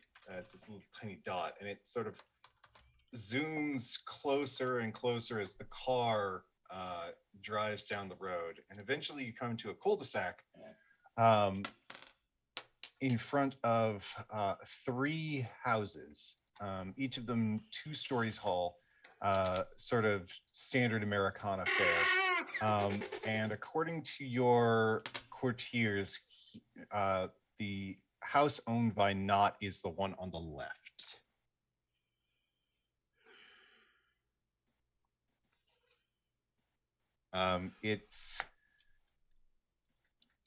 It's not ominous until it gets pointed out, and then it's ominous.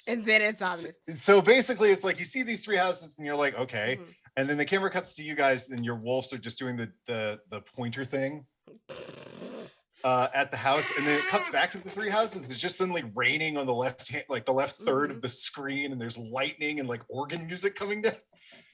That's not ominous. And you're like, oh yeah. Actually, now that you pointed out, that is pretty fucked up. You must pay extra for that. That's weird, right? How has no one noticed this? Yeah. I'm gonna give Sarah a very affectionate, kind of like scritch behind the ears. As Sarah is my favorite, and she is actually one of my sexual partners. So, Zane, I give him a bro nod, because he's like, yeah, I gotcha. And sort of turn to look at the others, and it's like, should I just split the house in half? Let me get a couple more pictures for the Pinstagram. Since I'm still in swan form, if you want, I can just fly around and see if I see anything interesting. I was just break it in half. The house in half, but can't beat us in their lair if they have no lair. That is no. I'm gonna go flappity flap and fly around the house and see if I see anything fun. Do I see anything fun? You see, in the backyard. Yeah, you do see something fun. In the backyard, trying to think of how dicks out obvious this guy is going to be. How unwrapped is this dude? Please Looking tell I at- me, have not like, heard that term before, but I'm going to adopt it now. Queen of the Damned style, like slept so long playing in the background. There's a coffin with smoke and lights. Okay. You see a freestanding aluminum like half shed. You know what I'm talking about? Where it's like the roof and two walls, Mhm. and then you sort of like hang a tarp on the other side. You see that, and you're like, huh, that's interesting. And then you land and you look inside and you're like, huh, that's really interesting. Because there's a big steel bathtub with the flayed, melting skin of Jack DePaul bubbling away in a treatment of lime. Oh no, Jack DePaul. Poor Jack. Well, I'm gonna notice that, and then I'm gonna fly back away and Yes, it is. tell my quite little notable. buddies. Oh, that I think is beyond fetish. Wow, this guy's intense. He Definitely likes beyond it fetish. wet and gushy. Man, I love adjectives. I especially love the way you use them, Barry. I mean, I love a WAP as much as the next one, but this is a little That's a beyond wab, the man. WAP. That's a wet ass body. And if he's using it for the Yeah. FAP, we should probably be very careful. Yeah. Oof. You think that's how he got all that money? Like weird porn? I want to do a Google search. I am good at searching. Gonna see if I can find any like weird porn of this whole situation out of curiosity. There is zero porn of this. What the hell are you Are talking you about? sure? There is negative porn. Negative amounts of porn. It's an Even on the black anti-porn. market? When it touches boobs, they both detonate. Like you can't. No, that's so gross. I mean, I have never been It's so definitely viscerally not a upset by fetish. my own sentences. there's no porn of it on the internet. It's definitely not a fetish. So he's just a killer. Who wants to split go the into the house in creepy half haunted now? You can certainly roll to Okay. split the house in half. All right. It's a pretty big dick move, but I'm curious to see how it works out for you. yes. Do it. It's a big dick move because I have big dick energy. Okay. You do. You have big Sinead O'Connor energy. I am. Yes. Okay. So. Oh boy. Okay. So this is where the big numbers are going to come out. Yep. To just preempt any trouble, spin the damn shard. Like this has too much potential Yeah, to explode absolutely. in I your have face. no Yeah. issue spinning a shard on this. Uh, Okay. Let me tell you what I'm going to do first before we do it. Okay. okay. So, my draconic traits are going to become more visible, and I'm even going to not like double in size, but you can just see the bulk of my body almost like fill in, sort of. And I'm going to bury my hands into the earth, like just punch them into the earth. And the earth is going to quake and rumble, but very condensed, but also deep. And I'm going to create a fissure that's from probably about 30 feet down will come up and just crack open the whole property. So if anyone is inside, anyone's underground, they're gonna have a really bad time, and we don't have to search the house because I think they're just gonna leave. Like, kind of thing, if that makes sense, right? It do. So let's. Do want to caution you. You might actually end up breaking your stuff. Like I said. Oh, are your more- horns out? Yeah. Are your horns out? I'm horned up. Yeah. You're horned up? Okay, so you're going to start with an extra d8 because you're spending the shard. Mm-hmm. You have spent a shard before a challenge, and your royal horns are visible, which means you can add +1 to your pot. But if you roll a 1 on any of these die, you get the minor beast affliction. Yeah. Okay. Give you powerful, chaos, imposing, unsurpassed stamina. radiates confidence. I kind of feel like you're radiating fury at this point. I am pretty furious, yeah. Are you radiating confidence that you can do this? Oh, absolutely. I am the earth. Okay, so if Yeah. it's an effortless task for you, bump that Yeah. to 6. Mm-hmm. Which puts you at hibbity bibbity bibbity bibbity. Vamp. 1, 2, 3, 4, 5, 6. So you should be at 3d10 d8. All right. So 3d10 and 1d8, right? Yes, and 5s are better, and mark 1s. Okay. And a 1 is on the d8, or because that's Any die. Any die. Okay, gotcha. Any die, yeah. Yep, gotcha. Lady Aurea, Fury you and may want confidence to. are one and the same for most dragons. Thank you, fellow dragoness. That's Celtic. She's one of my friends. Ooh, I do have a 1, but I also have 3 7s. Stand by. Lady Aurea. 2 7s and a 6, but still, Okay. 3 successes. Yeah. I rolled the dice. The narrator inhaled through his teeth. Yeah. Do I break a nail? No.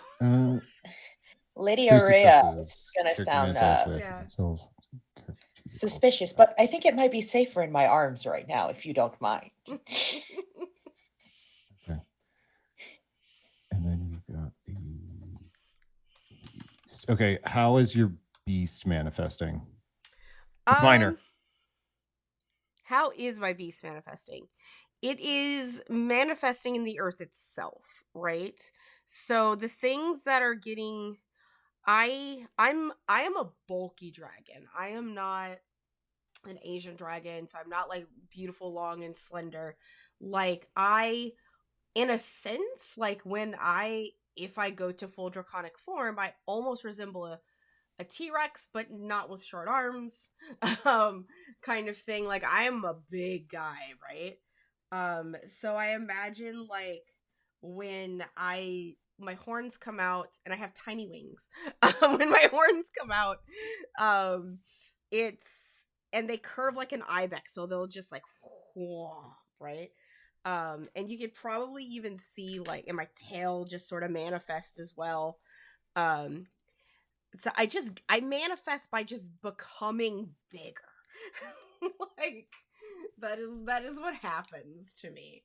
I just like, I'm not a small dude, like, I'm 250 pounds and 6'2", and now I'm like 7'5" and 350 pounds. Like in this moment.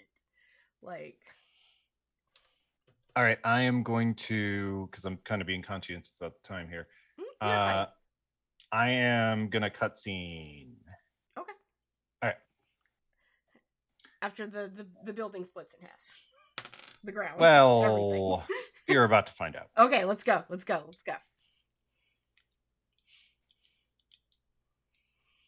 Zelik's hands bury themselves into the asphalt before the driveway up to the wrists. And everyone feels this, not so much a shifting, but a writhe of the earth below their feet. It's not precisely the movement of tectonic plates, but it is making them soft and willing to interact, mingle. Slow vibrations begin to build as this cacophony underground reaches a crescendo, and when it finally happens, it happens very quickly. The road begins to crack in 2 lines, spreading out from a V from where Zelik's wrists are in the ground. And this crack goes through the yard and exactly to where the fences are, to the backyard. And if you were to have a bird's eye view, or I guess a violet's eye view, you would see this crack specifically end right at the back fence. So it's highly, highly concentrated with no collateral damage whatsoever. And the house begins to shudder, and shingles begin to fall off, and the windows begin to crack, and there's a powerful rattling and shaking from within. And then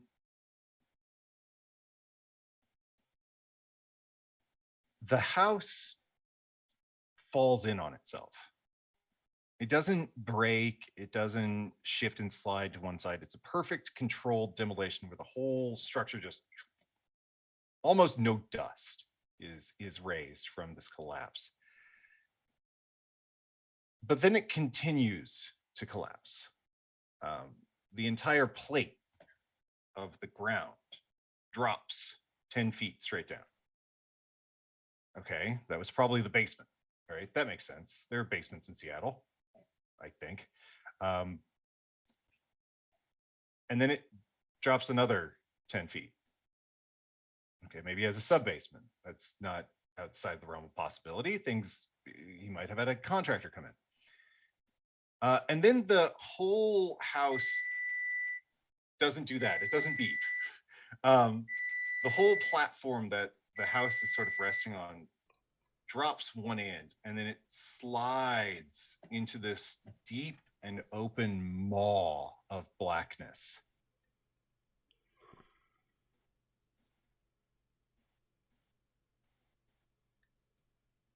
Oh, And when you approach the edge of the pit, Go take care of your pizza. Hey, just a minute. That is gonna be shit to edit. Go take care of your pizza. Needs Still to it? retrieve pizza from the pit. Is it me or the emergency sirens going off? Yeah, that's probably what's happening. It's Jeff. I mean, the thing is, there's no Maybe- collateral damage. So it's like, that being said, like, we are, like, I don't know, like, Seattle is just off of a fault, like the San Juan Fault. So, Also, it's on the coast, so I'm just surprised there isn't just like, okay, a basement, fine, but Yeah. with everything else, I'm just like, why isn't there just like a water like geyser shooting up? Yeah. Remember, I did say, like, I was very specific about it's like a 30 feet down. I started the fissure, so. Yeah. So Yeah. you step to the edge of this crater now, and you see that it's weird. And to Violet's eye, it is expressly magical. But there are half-formed or half-real pits and tunnels and mason work under the house. They operate in the same way that the Seraphim created building material from nothing. This is something that via magic was crafted. And standing on a metallic not railing, the thing that the railing stops you from falling off of. Catwalk? Yes, thank you. Yeah, the top part. I'll watch you lift it.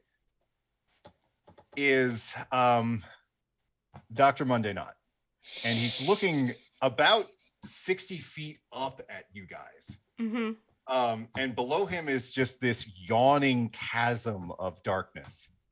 And he looks at you, and you look at him, and he looks at you, and you look at him. And when the camera cuts back to him for the third, he looks at you. He's already gone. He has started to run. Where is he running? He's running across the catwalk into one of the tunnels. Oh, Okay. well. I hate running in these shoes. It's okay. I'm jumping down and I'm whistling for my good dogs to come with me. All right, I'm gonna save you the resource spend on this because this is all just cutscene. I just need to know who was going after him. You run I'm down. not running. What's up, Clive? Yeah, me and my murderer's row, we're all going. Okay, so there's gonna be an audience for this. You crash down onto the catwalk, surrounded by your retinue, with Clive just a second behind you. and you're booking it. And Monday's running like his life depends on it. He dips through tunnels, he dodges through rooms, he's leading you on a merry chase throughout what is really a complex under this neighborhood. Like, this is an astonishingly large and expansive underground facility. And he leads you through a series of hallways until he crashes through a metal push bar door, and you guys are almost right on his heels. So it comes as kind of a surprise when you crash through this door and you come out onto the roof of one of the skyscrapers downtown. Oh. And you're dazzled by the sudden noise and light, just long enough for not to get to the edge of the roof, turn around, look at your group and say, everything I've done, all I've made, it was all for nothing. And then he jumps off.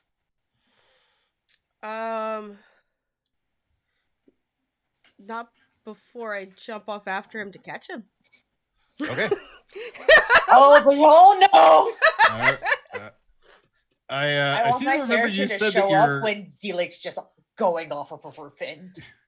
I seem to remember you telling me just a couple of minutes ago that your wings were tiny and flaccid. Oh yeah, So I'm very curious to see how this goes. They're tiny.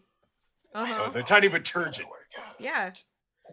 Imagining this really giant guy with teeny tiny little wings just laughing real hard to keep him up. Yeah. That's the sound going through my head when I see a Zelik go off the edge of a roof. It's just oh no! Oh, that's a baseball. Oh jeez. Oh my god. All right, so you spending a shard, buddy?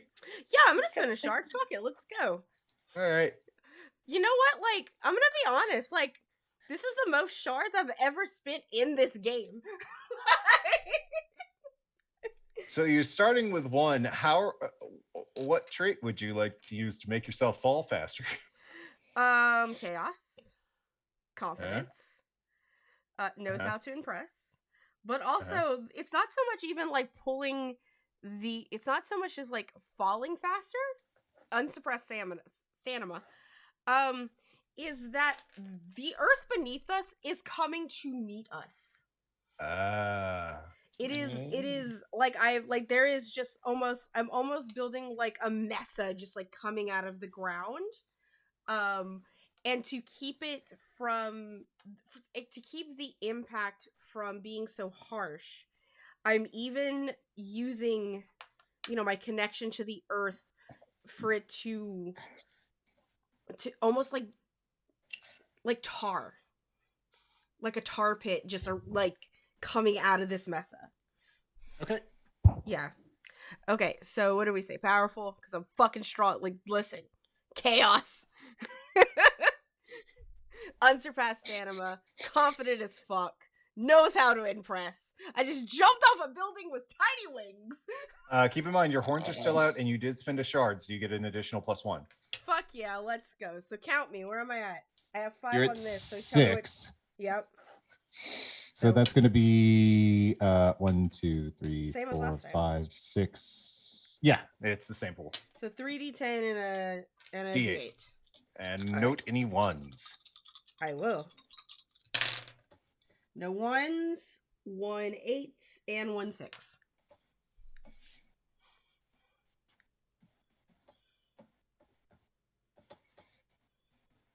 I was just looking at the successes. 2 successes, yeah. Yeah. No 1s.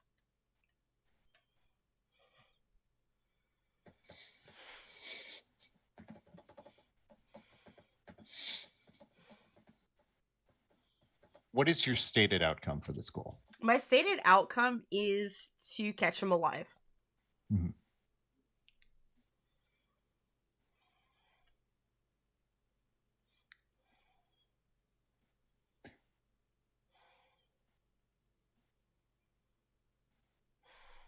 Zelik is not a physicist. No, he's not. And He's not just a the doctor. Earth.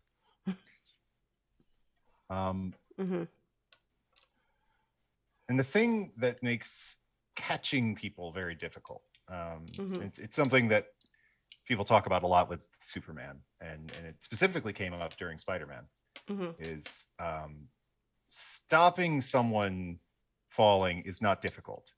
No. Stopping someone falling so they don't die, that's the hard part. Which is why he's falling into a tar pit. I'm not catching him.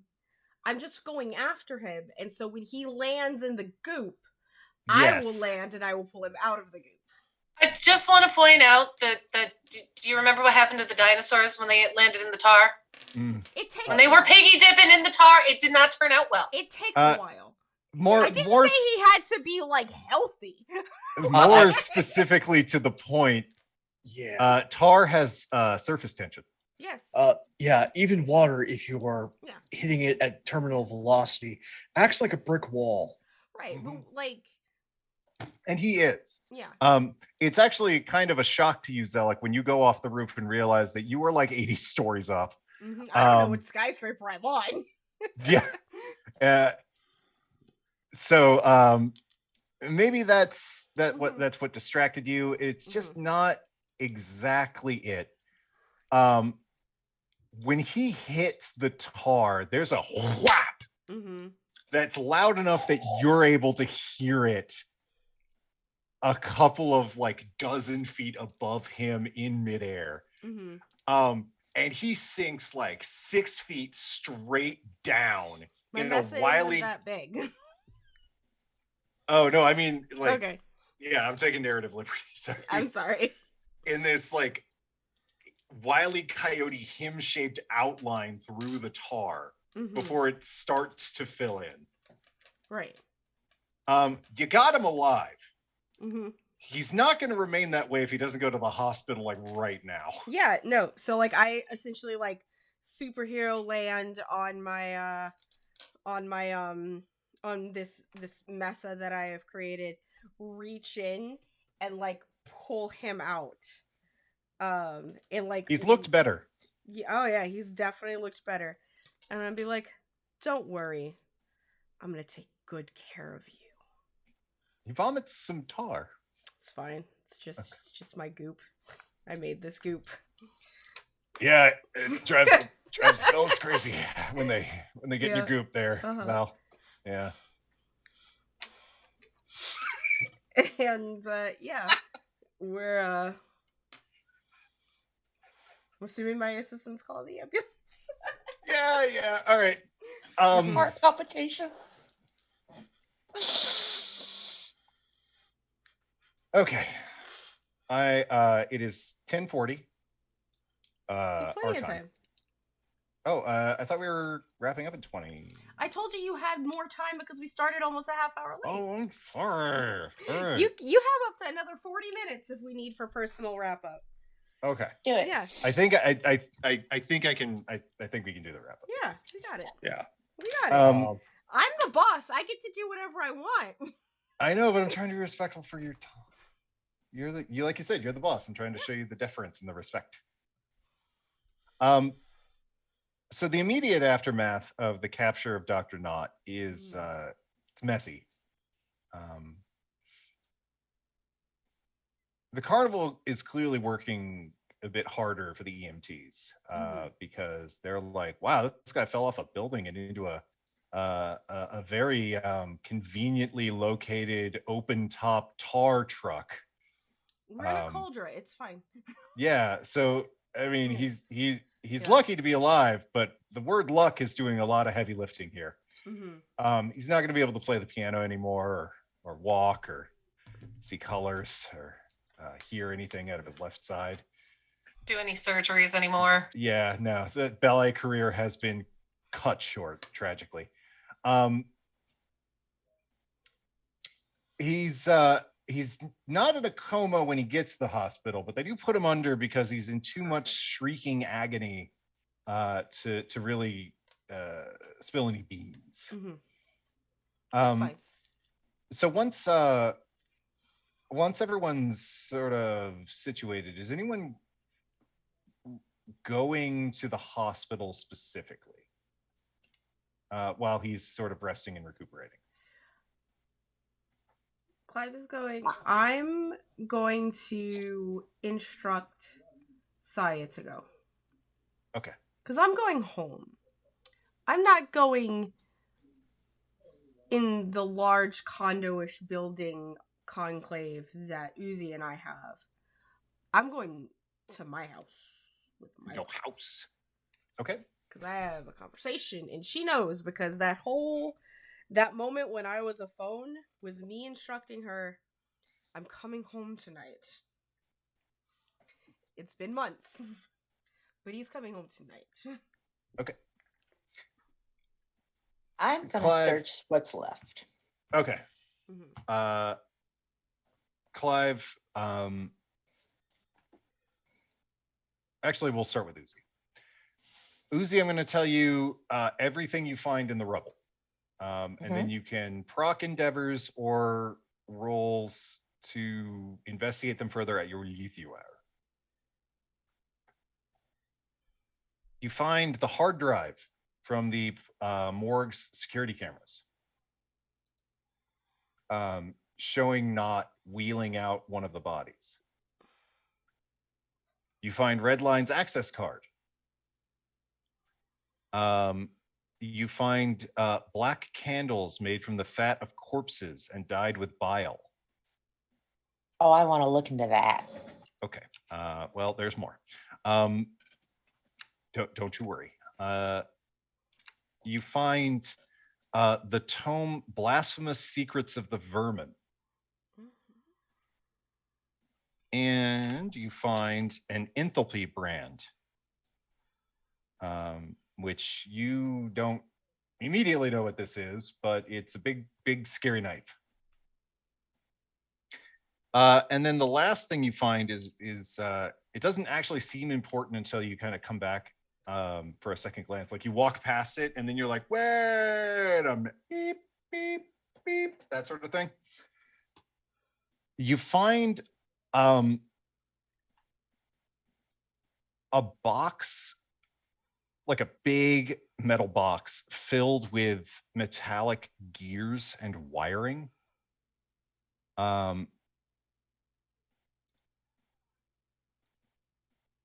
Next to a box of what look like poppy seeds. More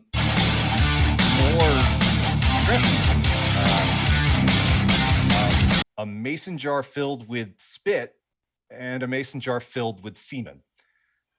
And the Asclepian head of the head of the Asclepian serpent next to those two jars. Reviewing the notes, it appears that he was attempting to make birchman,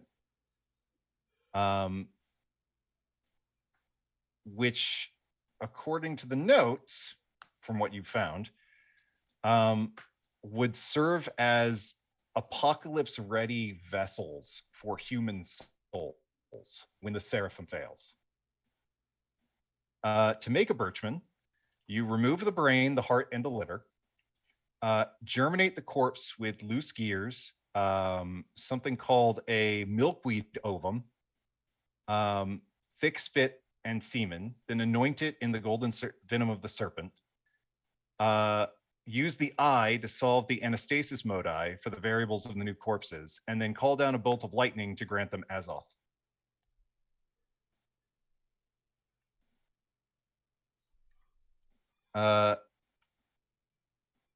And the last thing that you find on that box of poppy seeds is a note that reads,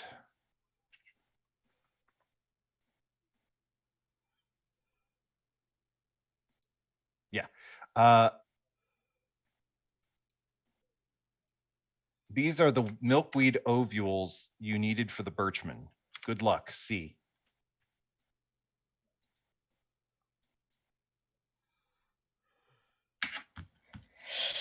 Man, okay. That's a whole lot. Yeah, An no, I'm orgy definitely of evidence, as a matter of fact. Yeah, no, see the problem is I want that box of years. So the way the spell works is the gears are actually kind of insubstantial. They're literally just loose clockwork. But they're shiny. Yes, they are, but they are not inherently magical. It's when you put the sum of the parts together, the gears are what the symbolic means of giving locomotion. Okay. So he was a Frankenstein at the end of the day. Just right. a weird one that did that rainbow jar situation for whatever reason. Bodily fluids.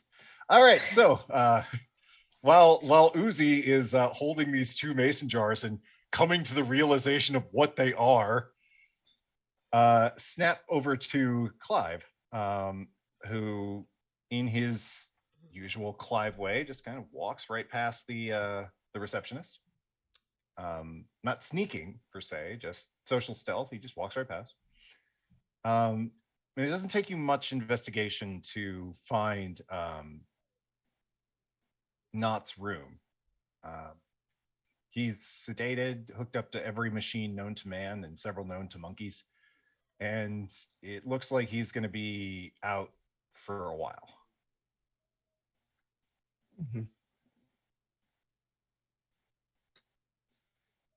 Flicks phone open.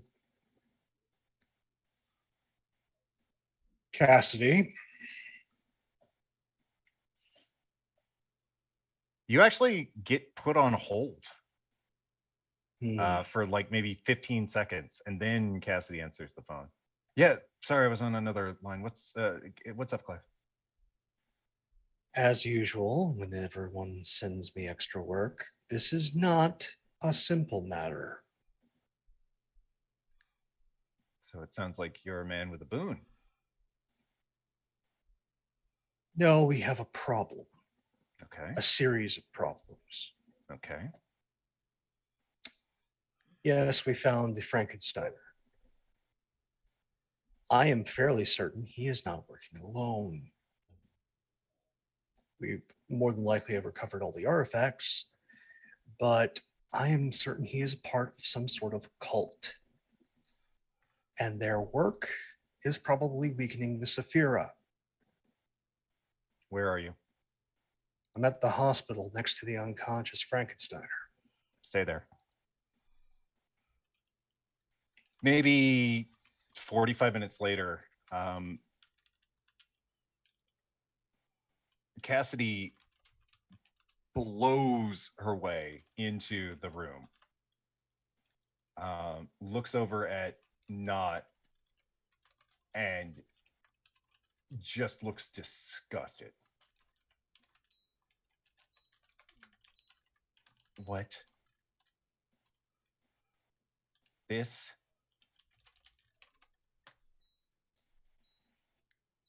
Mortals practicing magic without supervision. And while he's all hooked up, I'm just going to grab the arm with the fresh tattoo, points to the 0. There's one of the cult markings. Here's the pamphlet. They're passing themselves off as a New Age outfit.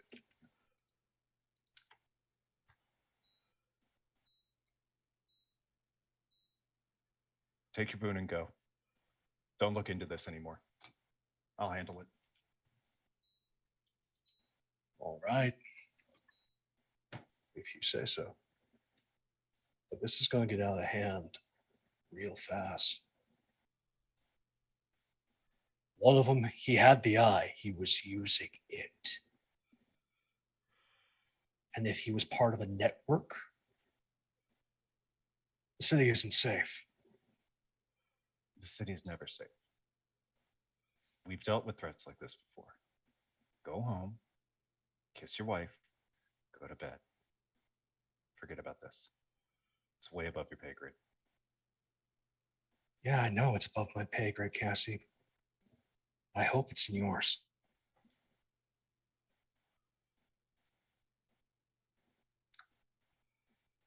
Are you mic dropping and walking out?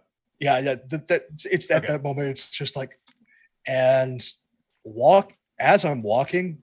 Since this is a city level threat, it's immediately tech on the Breakfast Club text. We need to meet for late night snacks now. We're going to IHOP then. Going to Dio's. Yeah, no, they're like he'll also like text the rest of y'all like I'm meeting some friends at Dio's. You are welcome to join. So Clive sends the message as he's typing. Camera is looking down at him from above, so it's the top of his head, and you can clearly see his phone screen. And the camera starts to pan slowly up as Clive walks out of the scene. And it pans back and back and back. To take in the hospital, to take in the city behind it, to take in the velvet night sky, and the many, many stars visible. And so quick that you'd have to pause and go back to look at it again. There's a brief flash of light in one of the windows of the rooms.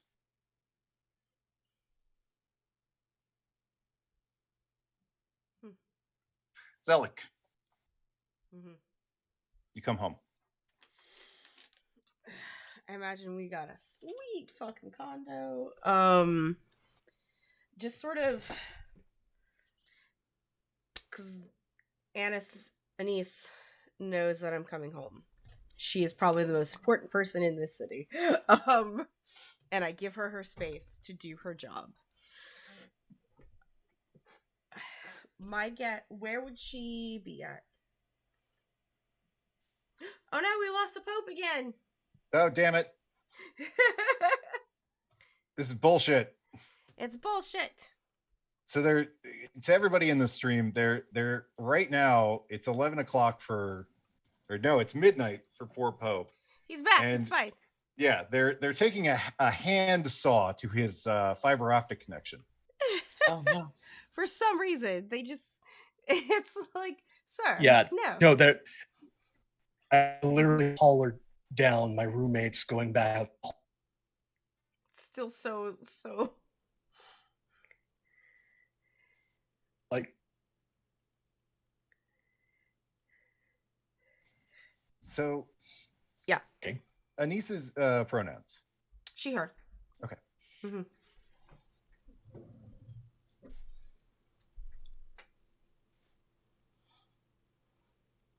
Every angel still carries that halo. Mm-hmm.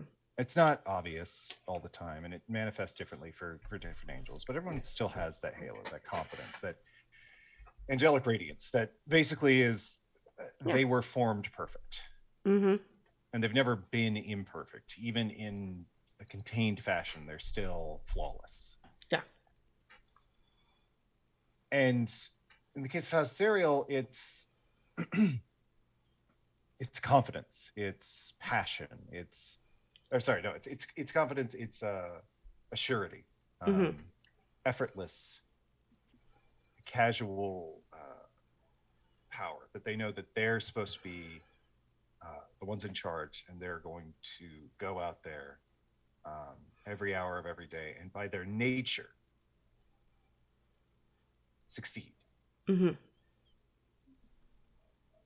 So even when Anise is laying sprawled out on the couch, in an oversized sweater and pair of sweatpants, sipping a glass of wine and reading a book, she still has this flawless radiance about her. And when you enter, she looks up over the page of her book and smiles at you. I stride over to her And I am still grimy, right? Like my hands were in the earth, they were in tar. There's even like cracks in my skin, like all the way up to my forearms from probably my own affliction. Um, and I smile back at her in a very similar air of confidence because I'm a confident boy. But it sort of falters as I get closer to her.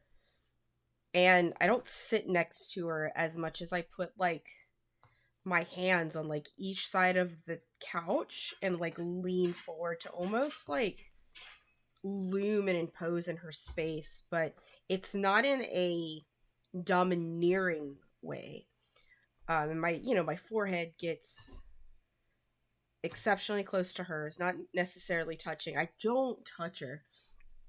God, I'm not worthy of that. And I ask, is the carnival okay?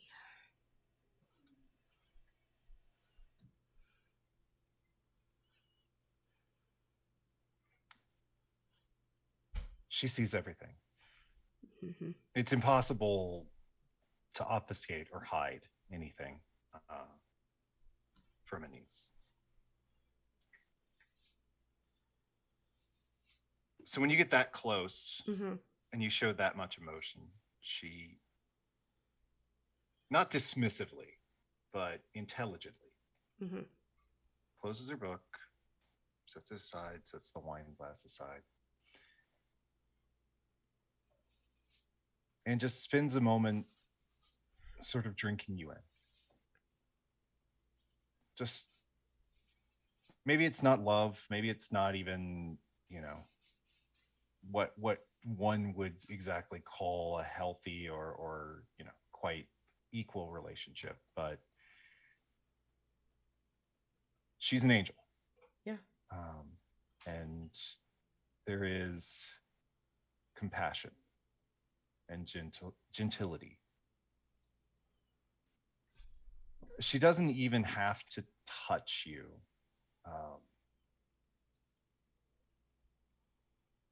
She does sort of run her hand like this, just kind of using her not touching you, but just barely almost to trace the outlines of the effects of the beast.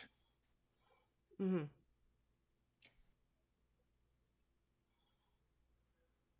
And she looks you in the eye and she says, on any other night, in any other context, I would look you in the eye and tell you, the carnival is fine, honey. But you've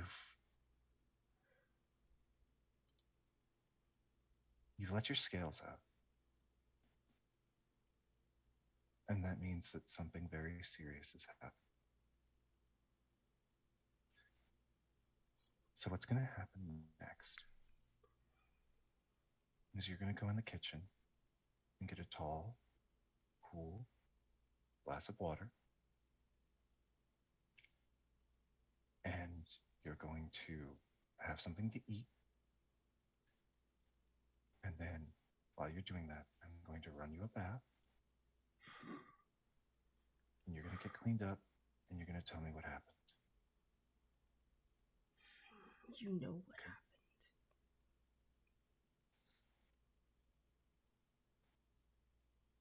He just looks confused, like, what? She sees everything. Oh, no. I just mean, like, I meant that poetically in Oh, this okay. context. Yeah, in the sense that, like, she can clearly see something is bugging the shit out of like, you. see everything from her fucking Emerald Tower. No. Queen. He's like, there's just like a long, like, pregnant pause. Before he shifts himself up, and he goes, "I'm gonna need something way stronger than water." As I leave, and oh no, they got to Val's house. No, I'm here. Oh no, you're back. Okay. Yeah. Okay. You froze for a long second, and I thought the internet. Yeah. No. I from you too. On my end. Yeah. So he shoves himself like off of the couch, like there's like this long pause after she speaks, and just straightens himself out, and there's almost like a huff, right? It's, you know, like when a dog almost just is disappointed in you. Like, and he goes, I'm gonna need something stronger than water. And leaves the room, and I want the scene to cut there. Okay.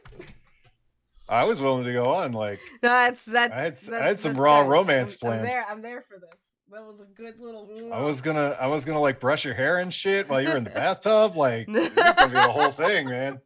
Yeah. I do romance. I love romance. Listen, it was like what he was doing was gonna depend on that answer. So, Pope, look at here, just throwing them gift subs, bro. Thank you. There Look, he is. I need to know what Violet get up to. Yeah. Come on. What am I That's some getting up juice. to? That is some juice. Yeah, you're our odd woman out there, Fairy. I am. Yeah. Yeah, so raw necromancer. Just out and about. You've seen some pretty gross stuff. You ran across some pretty scary individuals. So where's Lady Arya gonna go to sort of cool her heels down? I think I'm gonna go back to my kittery and just hang out because it's chill there. And everybody, for the most part, is nice unless you decide not to pay. So I'm gonna go there, drink, eat, and just enjoy the beautiful company. Okay. You spend a nice evening.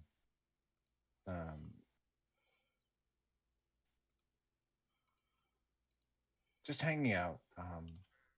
It's not livacious, the average evening at the Kittery. It's powerfully erotic, yes. But more on an intimate, individual, and comfortable level. You know, it's more about it's more about finding, you know, that lust or that emotional connection in addition to getting your dick wet. And that's why the Kittery is so damn popular, is because you don't just go there to get your dick sucked. You go there to get your whole being sucked. It's like it's like getting your prostate massaged on an emotional level. So it's people aren't like falling all over themselves to you know, get naked and start bumping and grinding, but you are treated as you deserve. You are worshipped. Um, and through your stamina and your literally endless uh, abilities, based on your power set, uh, you kind of wear everybody out. You kind of go through the group of your courtiers and your worshippers, and you take what you need from them, until eventually the only one left is you in a large dark room before a roaring fire. The light from the flames only barely illuminating the rug and the couch, leaving darkness as a curtain behind you. And through one window, you can see the lights of the city, muted in an almost poetic way, like you were looking at a painting. And laying across the couch, kind of curled up a little bit, uh, is Gwendolyn with her head in your lap. And she's not really doing anything. She's just sort of twining your fingers with yours and running her thumb up and down your wrist, just sort of taking as much from your presence as you take from hers. Sounds lovely. Wish I was actually there.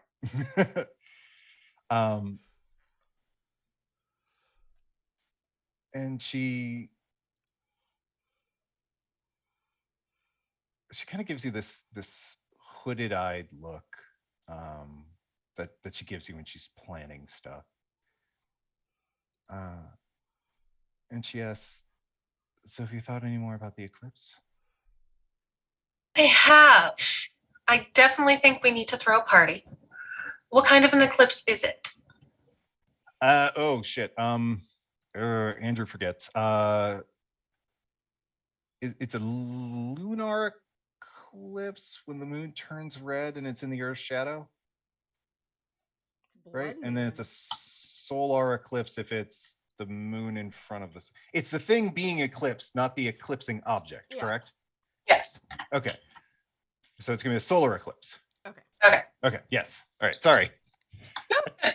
I took Astro, but I took Astro in college like 10 years ago. So some of this Fair. shit has slipped my Mhm, mind.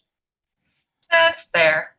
Well, I think that we should use this time to throw a party where everybody can shake loose any negative energies that they've accumulated since the solar eclipse is supposed to enhance like a new moon energy. So we can just do that, make it very indulgent, have lots of water party type stuff. That's what I'm thinking. What do you think?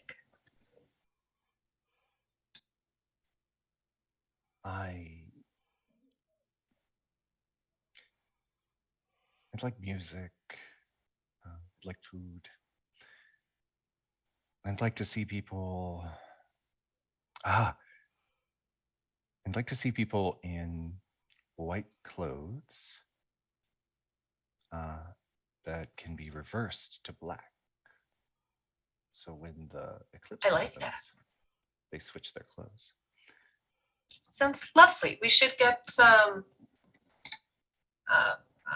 Tiffany on the whole marketing and color scheme ideas. So it's all nice and together and But I wanted to do something, just you and I, after.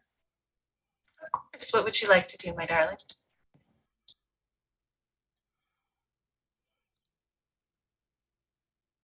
Why don't I take you? Why don't I take you down to the docks, and we'll go to one of those little bluffs that overlooks the launches,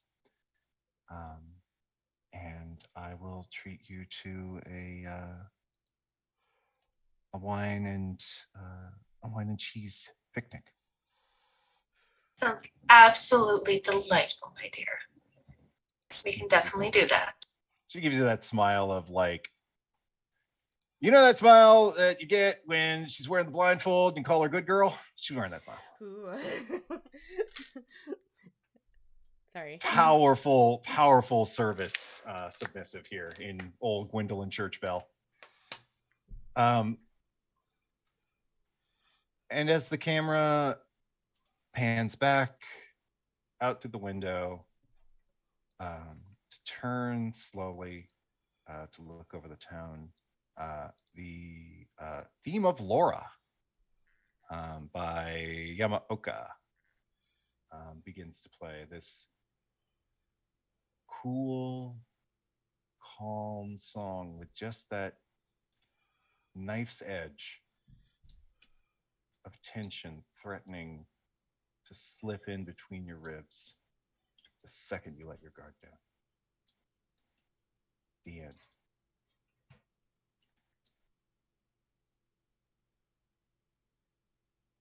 There you go. All right, thank you. All right. Okay. All right. Yeah, All that was good. right, cool That was good. beans, That was good. everyone. Thank you for coming and showing up. This is going to be the last stream until February 25th, so another 20 days on the channel. Because I am going on vacation. I'm gonna go drink some tequila and eat some tacos. Oh, you're gonna get wasted like a total freshman. Yep, that's all. So, a huge thank you for, of course, Pope for that for all of the gift subs. A big thank you to our raiders, other Doc, and who is that large one from? Devil's Luck Gaming. Super appreciative from that. But yeah, otherwise, come and join the Discord if you're still hanging out. And follow me on the Twitters. Like I said, we'll be back on the 25th on the channel. But everybody else, since we're going to be almost gone for 2 whole weeks, where can we find you on the internet? What are you doing in the next 14 days and all that good stuff? Pope. Oh, well, hey everybody, Pope here. Pope Rollbill on Twitter, Pope Rollbill on Twitch. I work with all your streams. As for where you can see my ridiculous face, you get a number of opportunities throughout the week. Coming up tomorrow, 3 p.m. Eastern over on Weave the Tale. It's Pugmire. It's What Lies Buried. We just had our premiere last week. We've got a bunch of very good doggos, and they've been invited to an adventure, but before they set off, they're looking to do some team building exercises whilst enjoying the Stick Festival. So if you are looking for just a Redwall inspired, like, good time, please come on by. We'd love to have you. Then for something completely different, but not different channel, also on Weave, Monday night, 8:30 p.m. Eastern, we continue on with Simbaroom, where my naive, long-suffering cleric is, will he make it out alive? Will he make it out sane? Tune in to see how he continues to go slightly bad. And then on Wednesdays, if you want to see someone who I would most definitely have been torturing in hell, but, out and about earning that punishment, tune in over on Follow Black Cats for the spy game Hexcrawl, where I play Chernobog, possibly my most character of all time. So that's where you can find me. Till next time, thank you all so much, whether you're watching live, VOD, YouTube, wherever you are. A story is nothing without its audience. So much for being a part of this. See you next time. Great. So I'm Fairy Sarina. You can find me here on Twitch. I am actually supposed to be posting on there, but I forgot. So I'm doing a playthrough of a game called Song of Horror. It's about an evil music box that drives you crazy. And it's very good. It's a survival horror. You can't fight back against the creepy crawlies, and it has permadeath. So lots of anxiety involved. You can watch it on YouTube at youtube.com/FairySarina or on Twitch at the same username. Hi. So bad news. This is the only stream you'll see my beautiful face on. Good news. I have a Twitter, and you can follow me at El Esperanto to hear all of my hot takes that no one cares about. Until next time, pretty mortals. And finally, I'm Andrew. I do streams every Friday at 7 p.m. Central over on twitch.tv/onion_siege. Right now, we're playing through The Long Journey to Farewell, which is an independently produced and designed send up to JRPGs. And I'm also going to be starting up Three Lesbians in a Burrow, which is a continuation of the Lovely Ladyverse by Poppy. So if you want to hear me do really, really, really bad voice acting, that's going to be what you want to see. You can also find games that I have written, ranging in scope from body horror in a post-apocalyptic setting to body horror in an anything setting, at s-15studios.itch.io. And finally, you can find all of my random thoughts and reposting of skunks and rabbits over at the Siege Andrew on Twitter and Mastodon. Oh, and you find all my articles and short stories and the write-up for the handbook for this game over at s-15studios.com as soon as I actually get it to post.